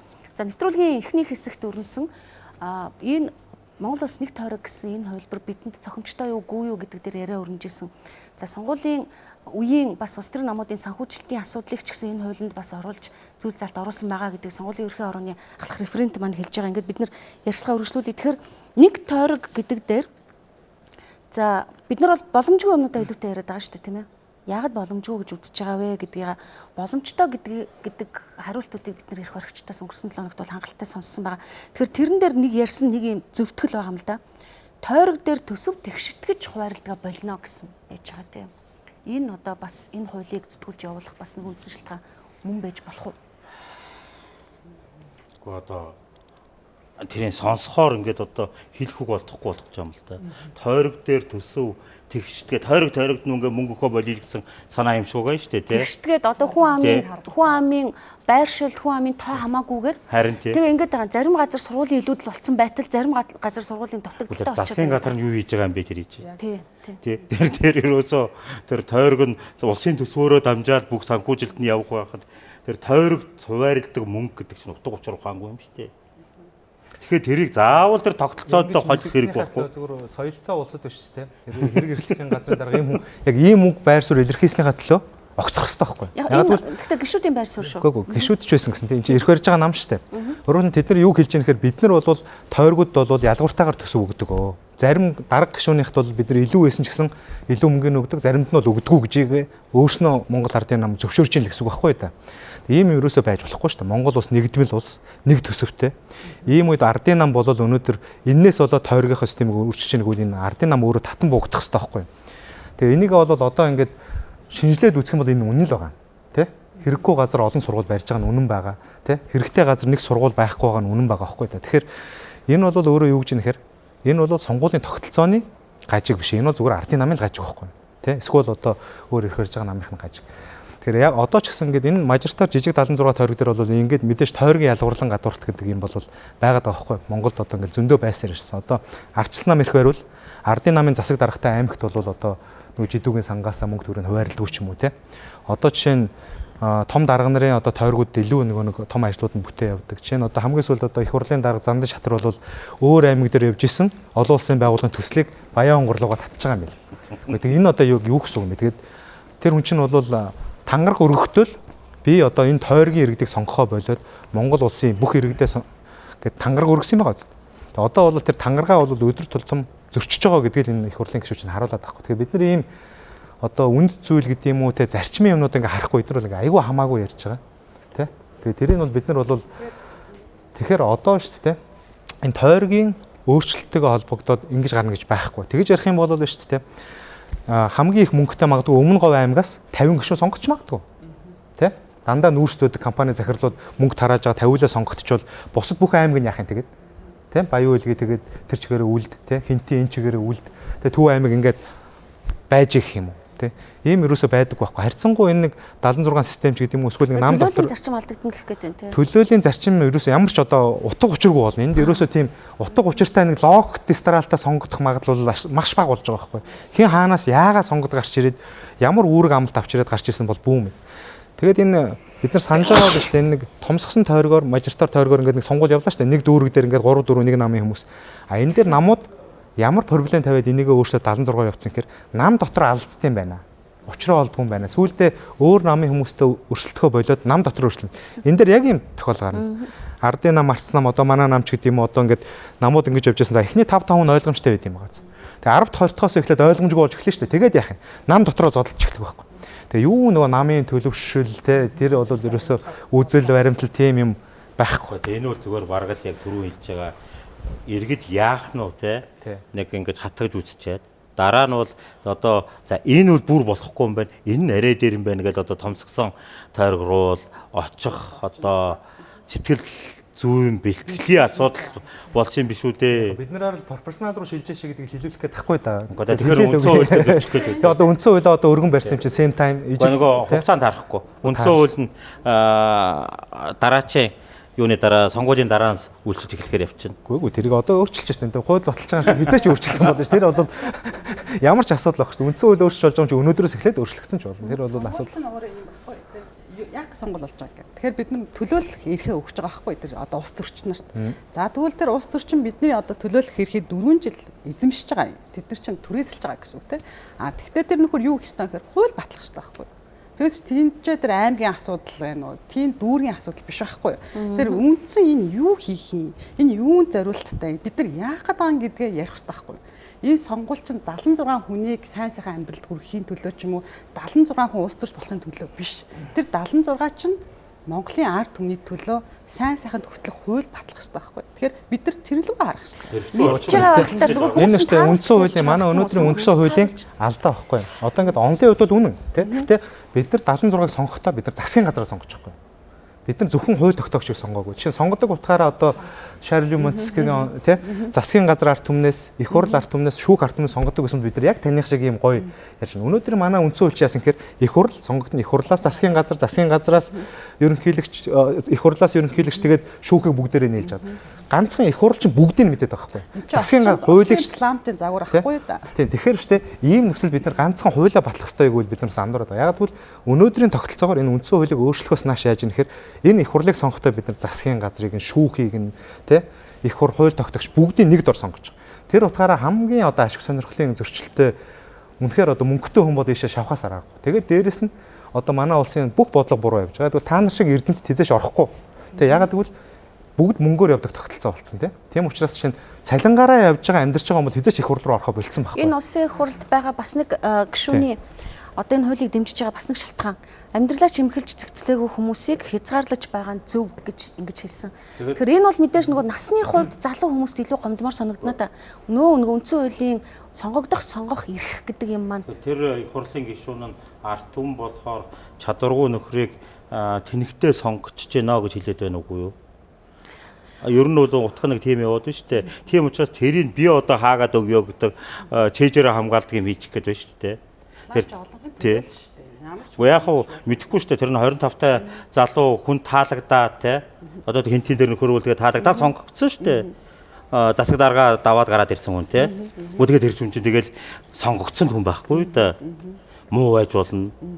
Төлөвшөөгүй байж болно. Асуудалтай байж болно. Тэгтээ сонгогдоо гарч ирсэн хүн шүү дээ. Тэр ард түмний сонголтыг хэн нэг нь хиймлэр та нар жоохон тэнэг сонголт хийх гээд байна. Та нарын наад чинь хаачаа гэдэг юм ярьчих гээд байгаа байхгүй юу?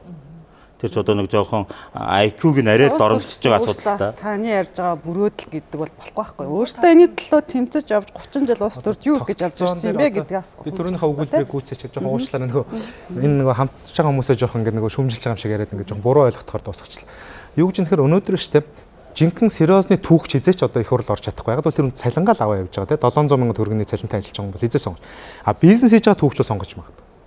Зүгээр нормалны явж байгаа тооны багш хизээ сонгож чадахгүй. Яг бол тэр цалингаар амьдарч. Бизнес хийж байгаа тооны багш эсвэл те тендер мендер авсан тооны багш сонгож байна. Улс төр зүгээр ингээд нормалны судалж байгаа хаач очоод зинхэнэ сериозны доктор гэсэн хизээч одоо сонгож чадахгүй. Яг бол тэр яг багшийнхаа цалингаар амьдарч.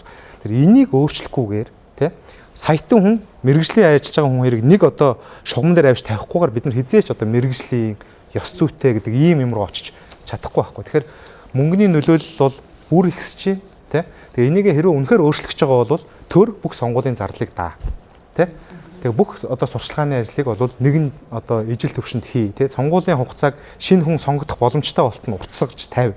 Тий. Ингэжээш бид нар бол яаж юм гэхээр тэр одоо олон сая доллартай уул уурхатай хүмүүстэй жирийн багшийг, жирийн эрдэмтнийг тэг өрсөлдүүлж чадах байхгүй. Өнөөдөр бие засч чадаагүй хүн гэдэг чинь цаагаараа одоо юу гэж хэлж байгаа нэхэр мөнгөгүй амьтад их хурл сонгогдох гээд байна л гэх гээд байхгүй. Тэгвэл нөгөө талаас харъя л та.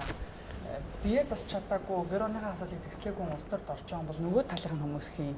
Бид нар цайны ярианд донд нэг юм яриа ярьсан. Одоо нэг тойргоос 6 удаа сонгогдсон улс төрийн хулиганууд гэдэг нэлээд юм лунзгар нөхдүүд байна шүү дээ. Тэр хүмүүс дахин яагаад сонгогдгийг. Бид нар Монголын төр тэр хүмүүст өртөө юм. За өргөө яг 6 удаа сонгогдчихлоо. Тэгээд улс орноо тойргоо төрсөн нутгийг яаж өгч байсан? Байхгүй шүү дээ. Тэгэхээр нөгөө талаа бас ингэж харж байна л да. Бид нар олон жил сонгогдсон хүмүүст өргөө. Олон жил сонгогдоод байгаа нь чадвартай байна, туршлагатай байна гэсэн үг бас биш.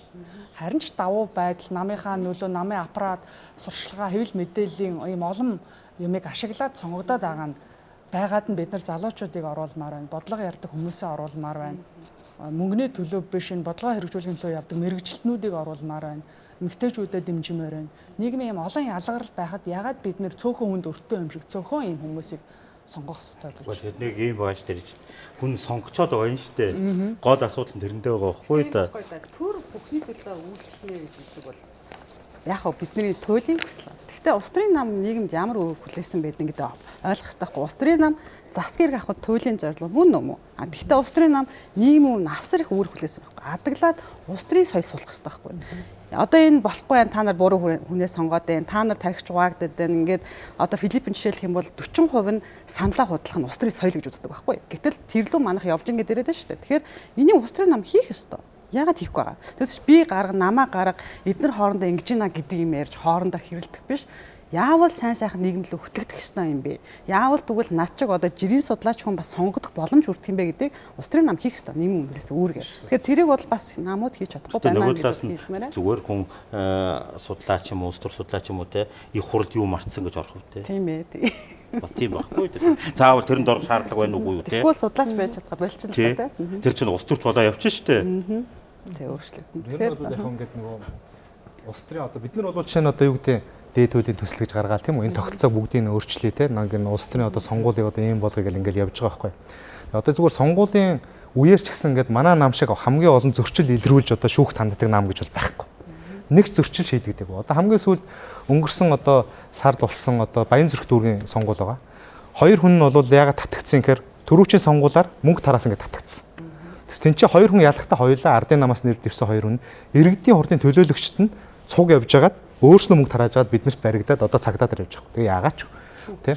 Одоо чинь Орхон аймагт одоо чинь иргэдийн хурлын одоо сонгуул 27 гишүүн нь бол дахин сонгогдох ёстой гэдэг дээч үхэн шийдвэр гарсан. 3 жил болж байна. Хэрэгжээгүй тий. Энэ болгоны чи эсрэг бид нар гоо яваад л байгаа байхгүй. Тэгээд сонгогчд минь ингээрээ мөнгө битээ тараагаараа ингээл хамгийн их одоо дуурж байгаа нам нь бараг манах. Тэгтээ хүрхгүй л байхгүй да тий. Тэгээд энэ бол ямар нэгэн байдлаар бол арт түмэн бол энэ системд одоо бол ингээд тасч эхэлж байна. Тэ? Одоо бид нар бол хинтэд очиод сая хинтэд очиод ингээд судалгаа явуулж байна, тэ? Одоо мөнгө өгсөн сонгох юм уу, бодолтойг сонгох юм уу, яах юм гэдэг бол одоо бол нэг тийм одоо жил ирэх тусмал одоо за яах вэ? Одоо яасан ч яах вэ? Тэ ингээд өөж эхлэв. Тэгэхээр энэ бол ганцхан улс төрийн намын ч үүрэг биш. Ер нь бол жишээ нь бол энэ чинь ингээд манай сэхэтнүүдийн үүрэг л байхгүй.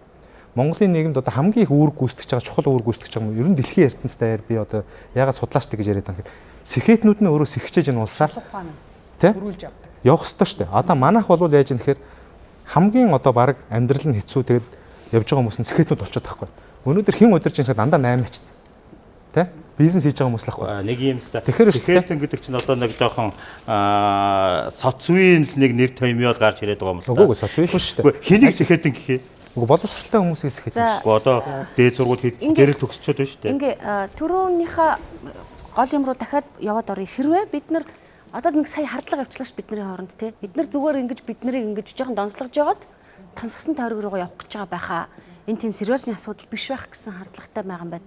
Тэгвэл тэр томсгсон тойрог гэдэг нь бид нар туршиж үзэжсэн хувилбар штэ. Мөн 2012 оны тэр хувилбар штэ. Энэ ямар давуу талтай байсан, ямар сул талтай байсан бэ? 8 он шиг санаж байна тий. Би энэ дээр яаж байгаа. За яг их хурлын сонгуулийн нийтдээ ингээд 7 удаа Монгол Улс зохион байгуулалт явуулаа. Тэгэхээр 92 2008 оны сонгуулийг бол томсгосон мочиртаар уу 26 тойрогтой. Тэгээд 2-оос 4 мандаттай энэ тойрогоор за 4 удаагийн сонгуулийг бол жижиг 76 буюу 1 мандат 1 тойрог.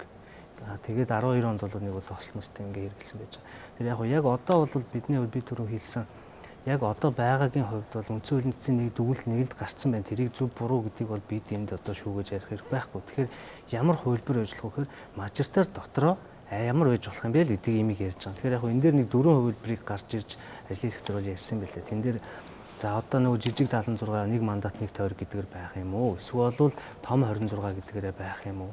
За эсвэл бол нөгөө бүсчлээд 5 тойрог одоо тэр чинь том тойрог гэсэн үг шүү дээ. 5 тойрог болох юм уу? Эсвэл Монгол улс өөрөө 1 тойрог болох юм уу гэд. За мэдээж энийг ингэж яриад за ерөөсөө л энэ нь одоо ард босно ч гэдэг юм ингэж сонгож байгаа юм биш шүү дээ. Энэ дээр мэдээж аль нь давуу талтай юм, аль нь сул талтай юм бэ гэдгийг харьцуулж үзэж байгаа. Тэр мэдээж яг энэ бол хамгийн төгс тогтолцсон юм а гэдгийг бол угаасаа шийдчихсэн юм алга. Тэгэхээр тэр нь бол мэдээж улс орныхоо өөрийнхөө эдийн засгийн хөгжил гэдэг юм уу, улс төрийн намын хөгжил, сонгогчийн боловсрол би олон хүчин зүйлээс шалтгаалж байгаа. За яг мажистар тогтолцооны хамгийн нэг сул тал нь пропорционалтай харьцуулах юм бол нэг сул тал нь бол мэдээж сонгогчийн санал гээгддэг юм асуудал байж байгаа тийм. Жишээ нь энэ хамгийн тод жишээ 2000 оны сонгуул байж байгаа л да. Тухайн Монгол Ардын Хувьсгалт нам нийт сонгогчийн 50.2% саналыг авсан байдаг юм билээ. Тэгэхдээ нийт суудлаас бол 72 суудлыг нь бол авсан байдаг. Тэрний өөрөөр хэлбэл бол 50.2%-аас үлдсэн одоо нөгөө нэг 50% санал нь нийтдээ 4 судал болж ирж байгаа байхгүй. Тэр өөрөөр хэлбэл энэ нөгөө нэг мажоритар тогтолцооны хамгийн том сул талыг харуулдаг байна. За энэ улс нэг тойрог боллоо гэдэг энэ сонгуулийн тогтолцооны хувилбар одоо яригдж эхэлж байна. Мэдээж эдгээр эрт одоо ингээ юу гэдгийг бид ийм хувилбарыг одоо цааш нь бас санал авахар хөрвүүлж байна гэдэг маань бид өнөөдөр ядаж энэ дотор яриад суухын боломжийг олгож байна. Өмнө нь бол магадгүй би миний санаж байгаагаар дандаа л сонгуулийн өмнөх жилийн 12 сард л баг нэг бол баталсан хойно бид нар ийм тогтолцоотой болно гэдэг л мэддэг юм л юм байсан ш. Тэгэхээр магадгүй энэ удаад бас харьцангуй эрт өргөн барьж энийг сайн мууг хилцэх бас цаг хугацаа байна гэж харж байгаа. Жохон даа урагшлалтай юм да тийм. Нэг хагцлыг зард тийм. Хуулийн төслөөр бол бүр хойшлуулсан мэлээ шүү дээ. Одоо яг ингээд та хэдийн өргөн барьсан хуулиар чинь бол ингээд ерөнхий юм явж ирсэн аа. Тухайн одоо сонгуулийн жилийн 2 дугаар сард энэ тойргоо хуваарлана л гэж байгаа байхгүй. Уг нь 12 сард гэхэд байсан бол одоо таньч бүр 2 сар руу тавиад. Тэгээ 2 сар гэхэд бид нар бол эцсийн байдлаар ардын нам ямар сүрприз барьж байгааг бусад намууд юм ойлгох юм байна л да. Тэгээ одоо ингээд тохон толгой эргүүлж байгаа. Тэгэхээр иймэрхүү л одоо залуудаа яд төсөлтөөрөө болчмоор. Та яг 9 сарын 1 гэхэд өмнөх жилийнх нь 9 сарын 1 гэд төсөлтөд оруулж болдгоо юм бэ. Яг ийм л одоо үнэхээр гоё бодолтой юм бол. Тэ? Ягаад өнөөдөр оруулж болохгүй байгаа. Тэгээ ягаад гэвэл ингээд нэг тийм жижигхэн төлхөөр авч орчоод тэгэл нэг зурагтаар гарахаар нэг бусад манустэйгаа уулзахаар болохоор нэг гоё юм яриа л тэ. Тэгээ худлаа одоо та нар төрд ажиллаж байгаа хүмүүс ч гэсэн одоо бас жоохон соёлтой бай.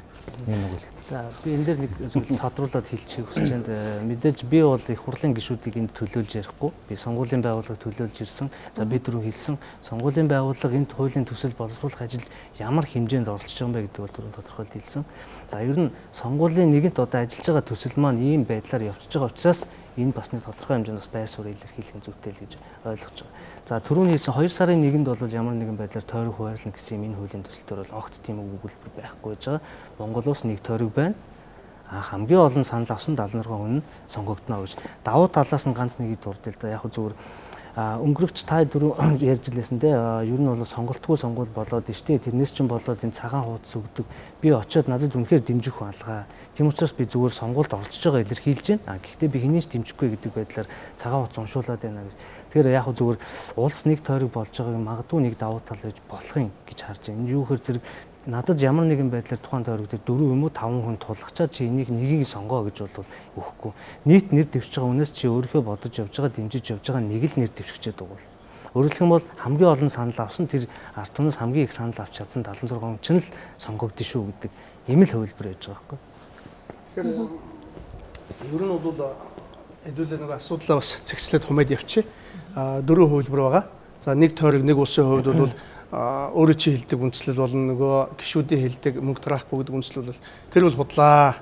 Тэрний дутагдaltaй талыг түрүү чи энд ярилцсан усуд бүгд хэлсэн маш үндслэлтэй үндслэлүүд хэлсэн. Одоо дараагийнх нь нөгөө бүсчлэх тухай асуудал. За энэ бол бас худлаа.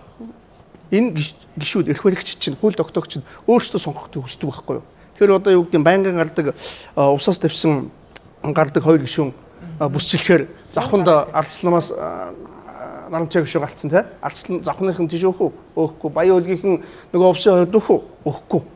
Тэгэхээр энэ бол хизээш тийм болохгүй. Айл болохоор өөртөө гарах бололцоо нөхцөлийг энэ хөөжлөх гэж байгаа тэр иймэрхүү хөлбөрийг санд болгож байгаа гэж ярьж байгаа. Тэр бол бас судлаа.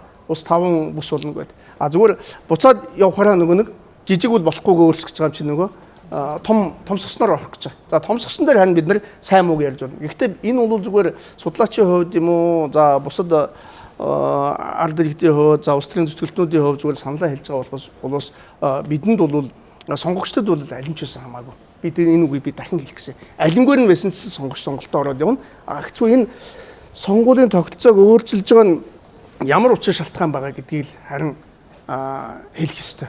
Энэ дээр бидний хэлцүүлэхийн гол зүйл. За энэ том сгсан гэдэг нь юу гэж байгаа? Жижигээр гарахгүй гэдэг болчихлоо. Явуулж байгаа үйл ажиллагаа таалагдахгүй болцсон. За тэгэхээр чин томсох нь гэхээр ахаар нөгөө бид агчдаг. Эсвэл жижиг намууд гэж нэрлэе. Уучлаарай одоо жижиг юм уу да цөөн хүнтэй.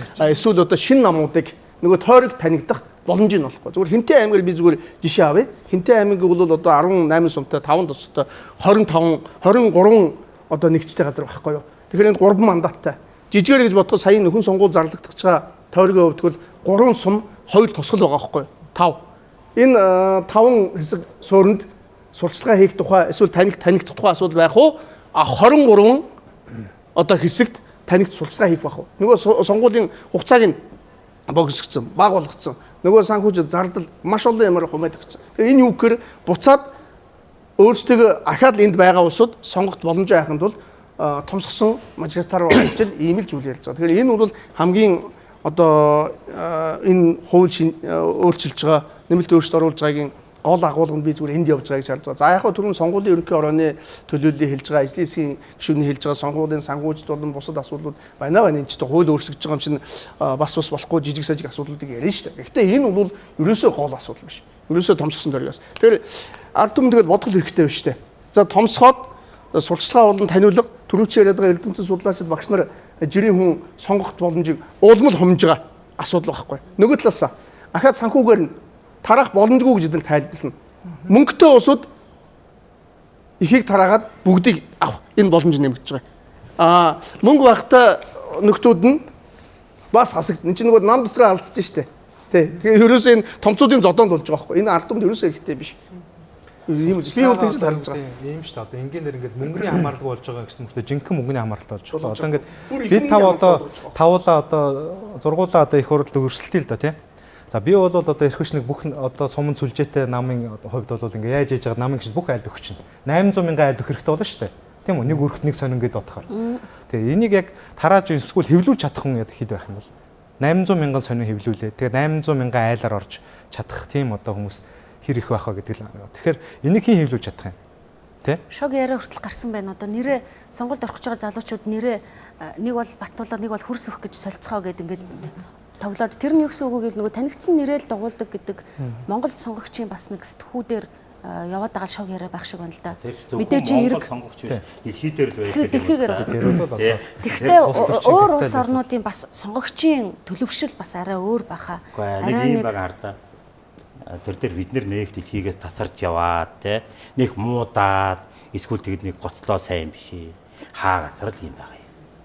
Одоо энэ зүүн Европын орнууд байна. Ер нь одоо тэр нэг Клима гэж Михаил Клима гэж нэг Чехийн улс төр судлаачийн нэг ном байгаа юм л да. Гажуудсан арчлал гэж. За тэр номон дээр байгаа юм бол Монгол тэдний социал демократ нам дээрийнх нь оронд бол ман гэж бичээд тэдний одоо барууны намынх нь оронд нь ан гэж биччихээд тэр ном бол яг бидний амьдралыг үзүүлж илээ шүү дээ.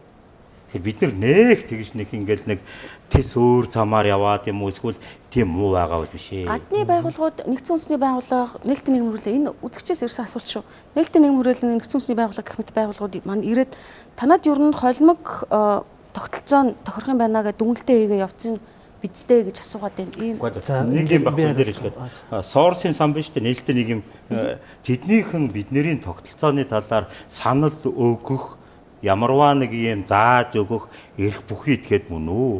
Сорсын сан тэр бас өөр багхгүй. Яг зөвлөмж өгж болох юм тийм. Үгүй тэднийг зөвлөмж өгөх эрх бүхий итгэхэд мөн үү? Жишээлбэл хоол хийж байгаа хүн дээр ямар ч хамаагүй нэг хөрөнгөтэй бууцыг ингэж жигэндээмаа гэж яриул хүн хүлээж авахгүй шүү дээ.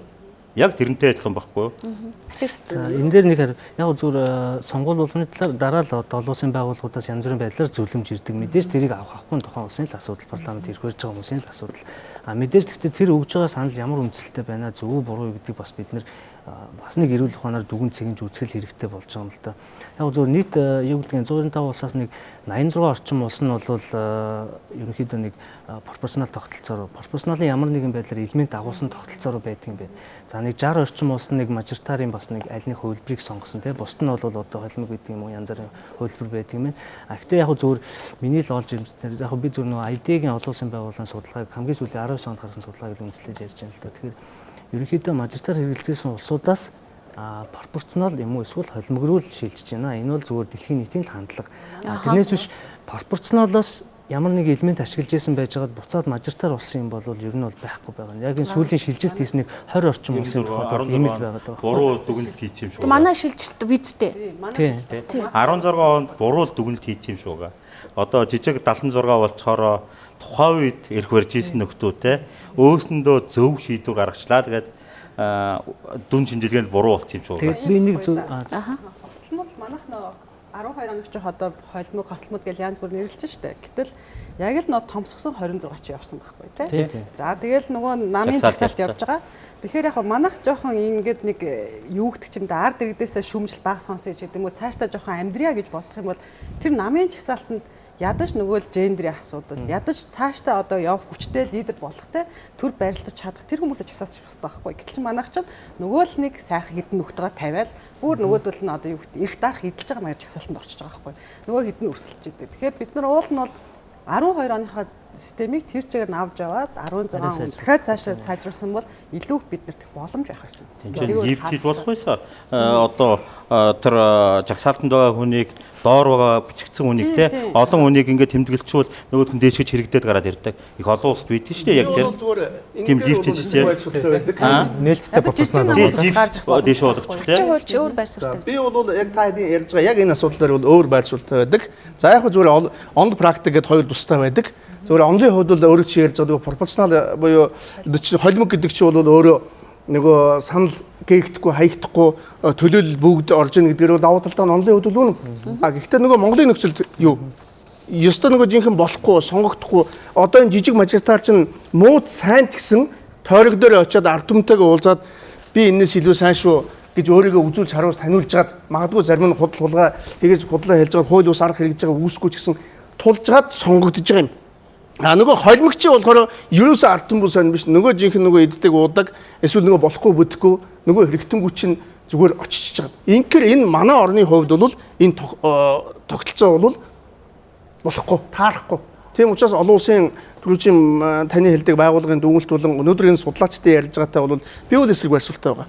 Тий. А яг хөө гэхдээ мэдээ сүүлийнх нь бол та бүхэн бас хэллээ. А энэ жагсаалтанд бол мэдээж эрүүл сарвал одоо бусад улсуудыг оруулах хэрэгтэй, ингүүл сайхан болох хэрэгтэй. Гэтэл тэг ёстой. А гэтэл тийм боломж байхгүй гэдгийг бид харуулцсан. Тийм учраас буцаад яг хөө олон улсад санал гээгдүү гэдгээр холимог нь байсан бол одоо манараа бол жижиг болохоос өөр арга байхгүй. А тэгээд эцэг нь би бас юу гэж хэлэх чинь за яг хөө томсгосноор эрх баригч шийдээд явна л үз. Гэхдээ энэ явлаа гэхэд энэ бол би даагч болон одоо жижиг намуудыг шинэ намуудын хувьд бол боломжийг хааж байгаа ийм л зүйл шүү. Мөнгө, санхүү одоо бусад зүйлээр нь таныг боломжийг хааж байгаа ийм л зүйл. Тэгэхээр энийг одоо ард түмэн ухаантайгаар одоо бодож харах ёстой. А нөгөө талаас ер нь бид тэгвэл хэрвээ биднес санал авчил байгаа юм бол өнөөдөр хууль улсын их хурлын тогтоолын шийдвэр боловсруулах журмын тухай хууль 2017 оноос шинжлэхтэд явж байгаа тэрнгээр засгийн газар яамдууд ард түмнээс төрийн бос байгууллага санал авч байгаа юм бол харин тэгвэл бүгднгээс нь авал та. Бүгднгээс ав. Энд юу гэж харах нь вэ? Би бол бодоход сонгуулийн тогтолцоог нь өөрчлөх хэрэггүй л гэж харах болов гэж бодож байна. Өнөөдрийн туршлага бодит байдал бол энийг л бол харуулна гэж би бол харж байгаа. Хүмүүс хариулах хэрэгтэй байна. Манайхан бол гадны байгууллагуудын нөгөө зөвлөмжийг авахтаа жаахан илэргээтэй ханддаг л да. Гэтэ гадны байгууллагууд мянганы хөгжлийн зорилт байна те, доктортой хөгжлийн үзэл баримтал байна. Дэлхийн нийт ерхий чиг хандлагада ил тод байдал, хариуцлага, төлөөлөл, олон ургалж байдал, ардчлалыг бэхжүүлэх зайлшгүй үнэт зүйл зарчмыг шингээгээч гэдэг ийм дүгнэлтүүдийг хэлдэг. Одоо бид 12 оны пропорционал буюу холимог системээр ярихаар ахаа шин сэдв, ахаа цаг хэрэгтэй байна. Гэхдээ товчгоноор хэлэхэд бид нар түрүү ярьчлаа 2 намчин болохгүй байна. Дотроо хагараад байна, ээлээд байна. 3-т хүчнийг оруулаа, шинэ хүнийг оруулаа, шинэ багшийг, шинэ хүн улсад орох боломж олгоё гэх. Тэрэн дээр нь уг нь хамгийн нааштай, хамгийн байж болох хувилбар нь пропорционал систем юм байна.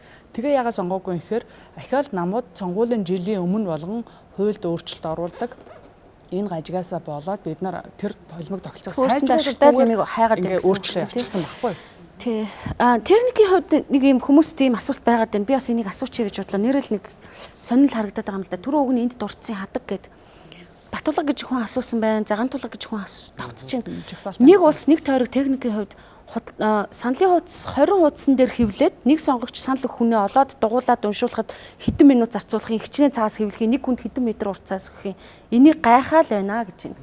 Тэгээ одоо Монгол улс чинь хууль санаачилсан танд төсөөлөл нь ямар мэдээж одоо сонгуулийн хороо зохион байгуулж байгаа энэ дээр мэдээж туршилт гэдэг юм уу саналын хуудас ер нь ямар шиг хэлбэртэй байх вэ гэж бол үзсэн л дээ.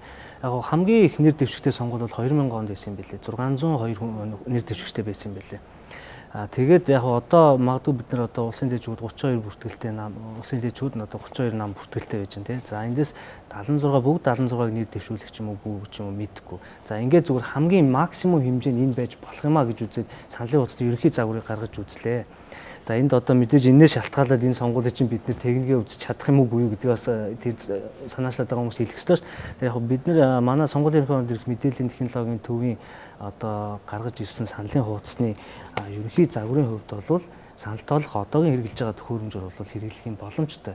Одоо хүмүүсийн ярьж байгаа шиг хэдэн метр урт хаддаг яндар болдог шиг тийм урчин бол байхгүй. Одоо хэрэгжилж байгаа саналын хуудсыг нэг дахин нэмэгдүүлсэндээ урт хэмжээтэй 10 өргөө байх юм боломжтой юм байл л дээ. Тэгж бол тооцоолж үүссэн байж байгаа. Нэг иймэрхүүл гэсэн үг үү? Тийм. Дараа тий. Тэгээд 10 өргөө гэсэн үг. Дараагийн Бид нар чинь 31 намтай шүү дээ тий. Багтаага тэгээд одоод уншгиж байвал тэр бол худлаа. Тэгэхээр энэ бол бодиттой зүйлийг ярих хэрэгтэй. хар хайцгийг тоолдог машин биш үү те? Тэрийг ашиглана гэж үзэж байгаа юу?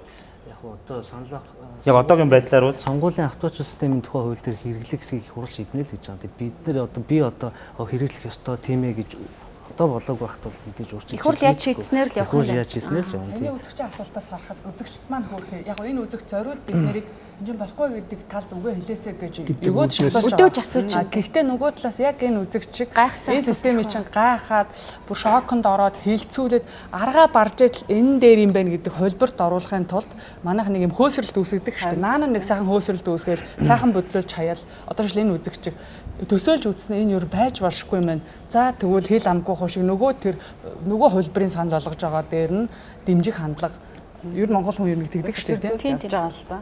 Ийм үзэгчд олон байгаа шүү. тэр нөгөө талаас ингэж хардаа. Өөрчлөх гэж ингээд Дөрөв инчээ нэг тэр санаа явж ийсэн. Яг сонгогчвол тэрний өвчний олоог байгаа шүү дээ. Яг одоо гудамд дотноор бид нар үнийг зогсоогоод асуухад те. Жижиг мажоритар томсгсон тойрог ер нь сонгуулийн тогтолцоо сүүлдийн хамгаалангийн ярьсан одоо тэр санал болгоод байгаа нэг тойрог гэдэг юм энэний талаар ямар ч мэдээлэлгүй байгаа шүү дээ. Ер нь шүү дээ ингээд сонгуул дээр ахаад нэг 3 дахь одоо гэдэг тийм ингээд сонгогчийн нэг энэс гадна бас нэг юм хэрэгцээ байдаг байхгүй одоо юу шаардлага ч гэдэг юм. Яг тэгвэл сонгуулийн дараа тэр сонгуулийн үр дүн өөрөө зөвшөөрөгдөх хэрэгтэй. 7 сарын 1 шиг юм болоод ах тийм шаардлага байхгүй байх хэрэгтэй байхгүй юу. Өөрөөр ойлгомжтой үр дүнгийн хүн болон хүлээн зөвшөөрөх үсэн. Тэгээ одоо жижиг тойрог дээр л хүмүүс чинь өөрснийхөө машиныг тэр хар машинаар тоолохт нь эсэргүүцэл би чинь хорхон санал авах хүн биш миш гэл ингээд бөө юм болж байгаа шүү дээ. Тэгээ улс орон даяар ингээ явхаар тэр ирэх барьж байгаа нам дотроо хүртэл энийг зөвшөөрөхгүй. Хамгийн аюултай нь энэ багхгүй. Тэ яаж зөвшөөрн. Тэр чинь 30 нам 30-уулаа 76 онд дэвшүүлнэ. 2004 500 бод нахаа бие дагчнаар орж ирнэ. Тэгээд эхнээ 76 он орж ирнэ. 2500 хүн эсрэг байна гэсэн үг байхгүй. Ирэх барьсан ч намын, ялагдсан ч намын хамаагүй. Тэгээд ухуулагчтайгаа, шадраг туслагтайгаа бүгдээрээ бослого яаж хоёр хуудсан дээр багтаах гэсэн бол нэг 2000 гарын нэр биш үү? Овог нэр овогтойгоо байх үстэй те. Ар өргөө гэсэн. Ар өргөөч гэсэн за дөрөв нүүр юм штэ. Дөрөв нүүр дээр тэгээд тэр чинь одоо харах уу олж. Тэгээд аад мэдээж сонгуулийн тухай хууль дээр саналын хуудас тавигдах шаардлагыг тодорхойлсон байгаа л да. Нэгжлийн байгууллагын хувьд мэдээж ямар нэгэн байдлаар зохиомл юм ярихгүй. Гэхдээ техник хувьд бол яаж хийж багтах вэ? Яг ингээд хуваахад би боломж байна. Бага аваа багтчихад харагдаад байна. Гэхдээ төвхтэй л байна л да. Би сонгогчгээ өөрийгөө үзэхэр нэг хайгаад нөгөө бодоо явцсан нэрээ яг зөвөр энэ дээр би одоо шинэ юу гэдэг яг энэ дотор ганцаараа шинэ нэг хувилбар бол хамгийн зөв гэж хэлэх гэж байгаа юм шиг тийм бол байр суурь байхгүй гэдгийг хэлье. Давуу тал суул тал гэдэг юм заавал хэлэх ёстой тийм. Тэгэхээр яг зөвөр саналын хуудасны хувьд бол мэдээж хууль заасан шаардлага бол сонгогчтой ойлгомжтой ийм л байх ёстой. За энэ шаардлагын хэмжээнд ямар байх боломжтой вэ гэдгийг бол яг мэргэжлийн байгууллагын хувьд гаргаал үтсэн. За энэ ийм л байх юм байна. За ямар нэгэн байдлаар одоо 6 м урт саналын хуудсыг хүнд өгчөөд наад ундаасаа нэгийг олоо гэж тийм хөлөөр мэдээж ямар ч хүн бас нэг ингэ тавина гэж бодохгүй шүү дээ. Гэхдээ энэ дээр нэг зүйлийг бас залруулж хэлэх хэрэгтэй хаа. Магадгүй одоо юу гэдэг 2-3 мянган нэр дэвшигч байлаа гэхэд сонгогч орчоод 2-3 мянган нэрийг уншаад суух хэрэгтэй биш байхгүй юу? Би энэ намаас нэр дэвшиж байгаа энэ хүнийг дэмжнэ л гэдэг сонголтоо хийсэн хүн л очоод тий орж тэрнээс биш очоод за хэнийг сонгох вэ гэж ингэ суугаад нэг гэсэн ойлгоо. Тэгээд эхлээд нэг 33 намаас дундаасаа намаа олоод. За тэгээд би дагчнаар одоо бас байх үедээ дэмжиж чинь. Тэгээд би дагчнарын жагсаалтын дундаас нөгөө нэг хүнээ өөрийнхөө дэмжих гэдэг хүнээ олоод. За тэгээд нэг адилхан нэртэй хүн их олон байх үедээ тэр одоо Бат Эрдэнэ бол олонд байж таараа шүү дээ. За тэгээ ингээ яваад тэгэд энэ нэрэн дээр ингээд аягүй санаа ачаал би гайхаад байгаа урд өмнөх сонгуулиуд ч гэсэн яг л адилхан нийт хэдэн хүн нэр дэвшдэг гэсэн тэр бүгднгийн л нэрийн саналын хуудсан дээр бичээл сонгуулж өгдөг. Тэрнээс биш улс нэг тойрог болчлоо гэнгүүт гинт одоо нөгөө хүмүүсийн заавал бүгдийг унших хэрэгтэй юм шиг өмнө ямар саналын хуудас яг л тэр өмнө унших хэмжээнд баг штэ тэр чинь тэгж ярьж болохгүй нэр бичээлээ бол тойргороо байсан байхгүй юу тойргоор цөөхөж тэгж энэ бол бид нар бол ард түмэнд тэгээд бас ярьж байгаа мөн түн бас ард түмэнд бас өөрийнхөө үзэл бодлыг салбар салбараар төлөөлж ойлгуулж байгаа. Тэгээ чи тэгж бол тайлбарлаж өрөөсөө болохгүй. Яг сонголтоо хийцэн болж ирэх хэрэгтэй гэдэг байр суурийг л Тэгэхээр өнөөдөр бол бидний ярьж байгаа асуудал бол зүгээр сая яг энэ асуудал бол зөвхөн яг хөө зүгээр нэршин жагсаалт хэвлэх тухай дугуулах тухай асуудал байна. Гэтэл энэ биш байхгүй юу? Юу гэхээр ерөөсөө нөгөө таниулах сурталчилгааны асуудал цаанд явж байгаа. Тэгэхээр сурталчилгааны асуудал бас л энэ хуулийн чинь гол асуудал нь байхгүй. Тэгэхээр нөгөө яриад байгаа чи цаасанд яг хөө чи биш ээ. Уучлаарай. Сонгуулийн байгууллага яаж игээд ингээд дөрөв нүүрэнд багтаадаг юм байна гэхэд дөрөв нүүрэнд багтах тэр хүн чинь тэр нам чинь өөрөөсөө ард түмдээ танигдах хэрэгтэй байхгүй. Тэгэхээр тэр боломжийн байхгүйгээр хааж түрүү чи хэлдгээр санхүүгээр нь бүс нутгаар нь тараах одоо хөл гарах механизм одоо тийм ээ төсөв санхүүг нь байхгүй болгож байгаа. Байхгүй болгоод хамгийн сүүлд нь нөгөө нэг дөрвөн хуудсанда нүүрэндээ багтаах тухай асуудал яриад байгаа. Тэгээ энэ гол асуудал байгаа гэсэн хэлэх гээд байгаа. Маань гарч ирэхгүй бол бас яах юм те гэдэг асуудал гарч ирж шүү дээ. Миний санал хайчих юм гэдэг зүйл. Тэгээ хэрвээ одоо нэг тойрог нэг улс гэж үзэж байгаа юм бол намайг төлөөлж чадах үз миний эрхийг авч 76-г би дуулъя л та. Яагаад би нэг хүнийг дуулах хэвээр. Тэгэд үлдсэн 75 нь хинээс гарч иж байгаа гэдэг асуудлаас гарч байгаа. Тийм ойлголт өөрөө тийм маш их асуудал байхгүй юу. Тэгэхээр нэг хүн гэхээр нөгөө миний санал хайчсан бэ гэдэг асуулт маш их хүнд гарна. Хайчсныг олж авах ямар ч боломжгүй юм. Ингээл санал ерөөсөө шууд өгдөг системдөө бид нэр явах гэдэг байхгүй. Тэгэхээр энэ одоо чинь ингээд ийм хууль хийжүүл ингээд манайх ч дандаа яг цагийн тулахаар хуулиа боддог шүү дээ. 2 сард ийм систем рүү шилжчихвэл таад минь ядаж нөгөө рекламныхаа телевиз яаж нээж өгөрөө гэж. Тэгээ нөгөө нэг телевиз 15 минут сонгуулийн сурталчилгаа явуулна гэчээд 2000 үнийг тэрнгээр багтаж гаргах юм бол тэгээд мэдэхгүй. Тэгээ яаж би одоо шинэ яг болох юм бол одоо сонгуулийн сурталчилгаа явагдахад хүндрэл үүснэ. За дээрэс нь яг түрүүн та ярилцлагын эхэнд хэлжсэн тийм ээ. За магадгүй яг одоо юу гэдэг эхний 20 30 хүн санал төвлөрөө. Бусад нь одоо магадгүй баг саналаар гараад ирэх боломжтой. Энэ бол бас л энэ тогтолцоо магадгүй энэний сул тал нь энэ байж болно яг нь. А дээрэс нь улс нэг тойргийн хэмжээнд болохоор зэрэг сонгуулийн сурталчилгаа болоод үнэхээр хүндрэлтэй байна. За мэдээж энэ хөвлбөр байгаа учраас энд нь хамгийн ойр ямар сурталчилгаа явуулах боломжтой гэдэг хөвлбөрийг хүртэл бид нэр бодж үцхээс өөр аргагүй болж байгаа. Тэгэхээр мэдээж одоо байгаа мөрдөж байгаа хуулиар бол 60 минутанд л одоо сонгуулийн сурталчилгаа явуулж байгаа шүү. Тэр зэрэг мэдээж нэг жижиг тойрогт байдаг шиг учир зүггүй самбараа тавиал ингээд авах боломжгүй. Тийм учраас цахим орчин сонгуулийн сурталчилгааг ямар хэм хэмжээнд тааруулж явуулах хэрэгтэй юм бэ? Тэр техникийн боломж нь Монголд байна уугүй юу? Олон улсын байгууллагатай харьцах хэрэгтэй уугүй юу? За дээрэс нь телевиз, радио, сонгуулийн сурталчилгаа нэвтрүүлэх явуулах энэ цаг чинь өөрөө хүрэлцээтэй юм уу, энийг нэмэх юм уу гэдгийг бас л бодож үзэж бас тодорхой хэмжээний зохицуултуудыг хийгээл явж байгаа. Хамгийн сайн хөвлбөр гэж бол non-traceable void гэдэг чинь байна шүү дээ. Яг онол дээр болохоор бол донтын одоо арга буюу пропорционалтай ижлэх гэж үздэг байхгүй. Яг бол бид нар гишүүнийг сонгож байгаа тийм улс төрчийг сонгож байгаа бол гарч байгаа үр дүн нам гэж гарч ирдэг. Энэгээр яг зөв явал болж чаддаг. Энэ бол Японд яг хэрэгжиж чаддаг.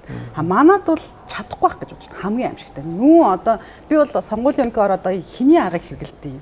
Яаж тооцоолдгийг ингээд маш их сонирхдаг л доо. Яг тэгвэл сонгуулийг пропорционал тий одоо мажоритар холимог гэд 3 нэрлэж байгаа боловч арга нь 150 бол задардаг байхгүй цаанаа хэрэгжүүлж байгаа байдал. Тэгэхээр одоо хамгийн өөртөө ашигтай аргууд бол ингэ яваад байгаа бас ямар гайхамшигтай юм бэ гэдэг асуулт бол бас гарч ирдэг гэсэн. Цэвэр сонгогчийн тодруулаад ганцхан зүйлийг хэлчихье. Тэгэхээр яг мэдээж бид нар яг хэлсэн хууль хэрвээ батлагдах юм бол бид нар яаж хэмжээний зохион байгуулах хэрэгтэй гэдгийг бид нар бодох ёстой л төрийн байгуул. Тэрнээс биш энэ нь бол учиргүй зөв, энэ нь бол буруу гэж тийм санал учиргүй өгөөл ингэж байгуулгууд сонгуулийн хууль гэж ярьж штэ тий. Хуулийг шинжлэх юм ярьж байна тий. Танах exit poll-ын талаар ер нь бодсон уу? Яг нь exit poll-ыг олон улсад ингээ хүлээн зөвшөөрөх янз бүр байдаг. Манай улсад бол яг зүгээр жишээ нь шууд одоо сонгуулийн сурталчилгааг явуул хориглосон хэм хэмжээнд дотор л одоо 2012 оноос ороод нэг юм явчихад байгаа байхгүй. Ерөөсөө л юу гэдгийг улс төрийн чансаа тогтоох ямар нэгэн байдлаар юм явуулахыг хориглоно л гिचгсэн байж. Яг энэ хүрээндээ л exit poll гэсэн exit poll ч гарч ирсний дараа юм шүү дээ. Яг энэ хүрээндээ хязгаарлагдаад яваад байгаа. Чансаа тогтоохын нэг 7 өдрийн өмнө хязгаарлалт сонгуульд болохоос тий. Exit poll-ыг танах харуулсан уу юу? Би зүгээр яг бодож байгаа одоо Батэрдний хараа ингээд ер нь өштэй ингээд төрийн манай Монгол төрийн тогтолцоо шин хууль тогтоох байгууллага гэх тийм. Тэгээ засгийн газар ингээд та нар ингээд их хурд тусалж байгаа байгууллагууд шүү дээ. Мэргэжлийн байгууллага байхгүй. Тийм учраас өштэй ингээд хэн нэгэн дур зоргоор энэ ч юм бол 76 мэргэжлийн 76 өөр туршлагатай хүмүүс их хурл байж байна. Та нар ийм улсын тогтолцоо ийм судлаа тэр гадна дотоодынхоо зөвлөгөө бүгдийг нийлүүлж хагаад өөрснөө яг мэргэжлийн төвшөнд боловсруулад саналаа өгч явах үүрэгтэй байгаа. Тийм учраас та нар сонгуулийн хуулийн төслийг их хурл руу оруулж чаддаг шүү дээ. Өөрснөө боловсруулаад. Та нар боловсруулсан биз дээ. Тэгээ одоо ингээд иймэрхүү маргаанд ороод ирэхээр бүгдээр нэг цэвэрхэн өөрснөө мултраад үгүй их хурлын гишүүд нэг зүхтаал ийм бити бай. Манай төрийнхний бүгдийн нэг ийм заван чанар өгөх. Бүх юм хийж ийжсэн аа их хурл руу чигч. Ер нь бол энэ яригдж байгаа хуулийн төслийг барьж байгаа намын Зорилго нь ямар ч байсан гэсэн эрх барьж байгаа намын зүгээс гарсан санаачлаг гэдэг нь бол ойлгомжтой байсан л да.